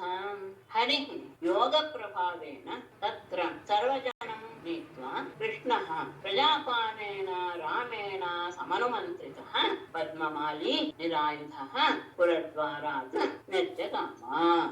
ಹರಿಗೆ ಪರಮಾತ್ಮನು ಯೋಗ ಪ್ರಭಾವೇಣ ತನ್ನ ಯೋಗದ ಮಹಿಮೆಯಿಂದ ತತ್ರ ಆ ನಗರಕ್ಕೆ ಸರ್ವಜನಂ ನೀತ್ವ, ಮಥುರೆಯಲ್ಲಿರುವಂತಹ ಪ್ರತಿಯೊಬ್ಬರನ್ನೂ ಸಹ ಅಲ್ಲಿಗೆ ಕರೆದುಕೊಂಡು ಹೋಗಿ ಪ್ರಜಾಪಾಲೇನ ರಾಮೇಣ ಪ್ರಜೆಗಳನ್ನೆಲ್ಲ ರಕ್ಷಣೆ ಮಾಡಬೇಕು ಎನ್ನುವಂತಹ ಕೆಲಸದಲ್ಲಿ ನಿಯುಕ್ತನಾದಂತಹ ಬಲರಾಮನಿಂದ ಸಮನುಮಂತ್ರಿತಃ ಕೃಷ್ಣ, ಅವನಿಂದ ಒಪ್ಪಿಗೆಯನ್ನ ಪಡೆದವನಾಗಿ, ಅಂದ್ರೆ ಮುಂದೆ ತಾನೇನ್ ಮಾಡ್ತೀನಿ ಅನ್ನೋದ್ರ ಬಗ್ಗೆ ಅವನ ಹತ್ರ ವಿಚಾರ ಮಾಡಿ ಅವನು ಅಲ್ಲಿರುವಂತಹ ಪ್ರಜೆಗಳನ್ನ ರಕ್ಷಣೆ ಮಾಡ್ಬೇಕು ಅಂತ ಅವನಿಗೆ ಅದನ್ನ ಅಧಿಕಾರವನ್ನು ಪದ್ಮಮಾಲಿ ಪದ್ಮಮಾಲೆಯನ್ನ ಧರಿಸಿದವನಿಗೆ ನಿರಾಯುಧ ಯಾವುದೇ ಆಯುಧವಿಲ್ಲದೆ ಪುರದ್ವಾರಾತ್ ಆ ಮಹಾದ್ವಾರದಿಂದ ಮಥುರೆಯ ಮಹಾದ್ವಾರದಿಂದ ನಿರ್ಜಗಾಮ ಹೊರಬಂದ. ಆತನ ಶಕ್ತಿ ಅವನಿಗೆ ಏನು ಹೇಳೋ ಅವಶ್ಯಕತೆ ಇಲ್ಲ. ಇದರಲ್ಲೆಲ್ಲ ನಾವು ನೋಡಿದ್ವಿ. ಎಲ್ಲರೂ ಕಣ್ಣು ಮುಚ್ಕೊಳ್ಳಿ ಅಂತ ಹೇಳಿದ ತಕ್ಷಣ ಆ ಕಾಡಿಗಿಚ್ಚಿನಲ್ಲಿ ಸಿಕ್ಕಂತಹ ಎಲ್ಲ ಗೋಪಾಲಕರನ್ನು ಸಹ ಒಂದೇ ಕ್ಷಣದಲ್ಲೇ ಗೋಕುಲಕ್ಕೆ ಕರೆದೊಯ್ದಿದ್ದು. ಹಾಗಾಗಿ ಆತನ ಶಕ್ತಿಯ ಬಗ್ಗೆ ನಾವೀಗಾಗಲೇ ನೋಡಿದ್ದೀವಿ. ಹಾಗಾಗಿ ತನ್ನ ಯೋಗ ಶಕ್ತಿಯಿಂದ ಮಥುರೆಯ ಎಲ್ಲ ಜನರನ್ನು ಸಹ ಈ ದ್ವಾರಕಾ ಪಟ್ಟಣಕ್ಕೆ ತಂದು ಸೇರಿಸಿ ಅವರೆಲ್ಲರನ್ನು ರಕ್ಷಣೆ ಮಾಡುವಂತಹ ಸ್ಥಳದಲ್ಲಿ ಬಲರಾಮನನ್ನ ನಿಯೋಜಿಸಿ ಆ ಬಲರಾಮನ ಅನುಮತಿಯನ್ನು ಪಡೆದು ತಾನು ಪದ್ಮಮಾಲೆಯನ್ನು ಧರಿಸಿ ನಿರಾಯುಧನಾಗಿ ಪಟ್ಟಣದ ದ್ವಾರದಿಂದ ಹೊರಗೆ ಬಂದ. ತತ್ರ ಯೋಗ ಪ್ರಭಾವೇಣ ನೀತ್ವಾ ಸರ್ವಜನಂ ಹರಿಹಿ ಪ್ರಜಾಪಾಲೇನ ರಾಮೇಣ ಕೃಷ್ಣ ಸಮನಮಂತ್ರಿತಃ ನಿರ್ಜಗಾಮ ಪರದ್ವಾರಾತ್ ಪದ್ಮಮಾಲಿ ನಿರಾಯುಧಃ. ನಾರಾಯಣಂ ನಮಸ್ಕೃತ್ಯ ನರಂ ಚೈವ ನರೋತ್ತಮಂ ದೇವೀಂ ಸರಸ್ವತೀಂ ವ್ಯಾಸಂ ತತೋ ಜಯಮುದೀರಯೇತ್. ಸರ್ವೇ ಭವಂತು ಸುಖಿನಃ, ಸರ್ವೇ ಸಂತು ನಿರಾಮಯಾಃ, ಸರ್ವೇ ಭದ್ರಾಣಿ ಪಶ್ಯಂತು, ಮಾ ಕಶ್ಚಿತ್ ದುಃಖಭಾಗ್ ಭವೇತ್. ಧನ್ಯವಾದಗಳು.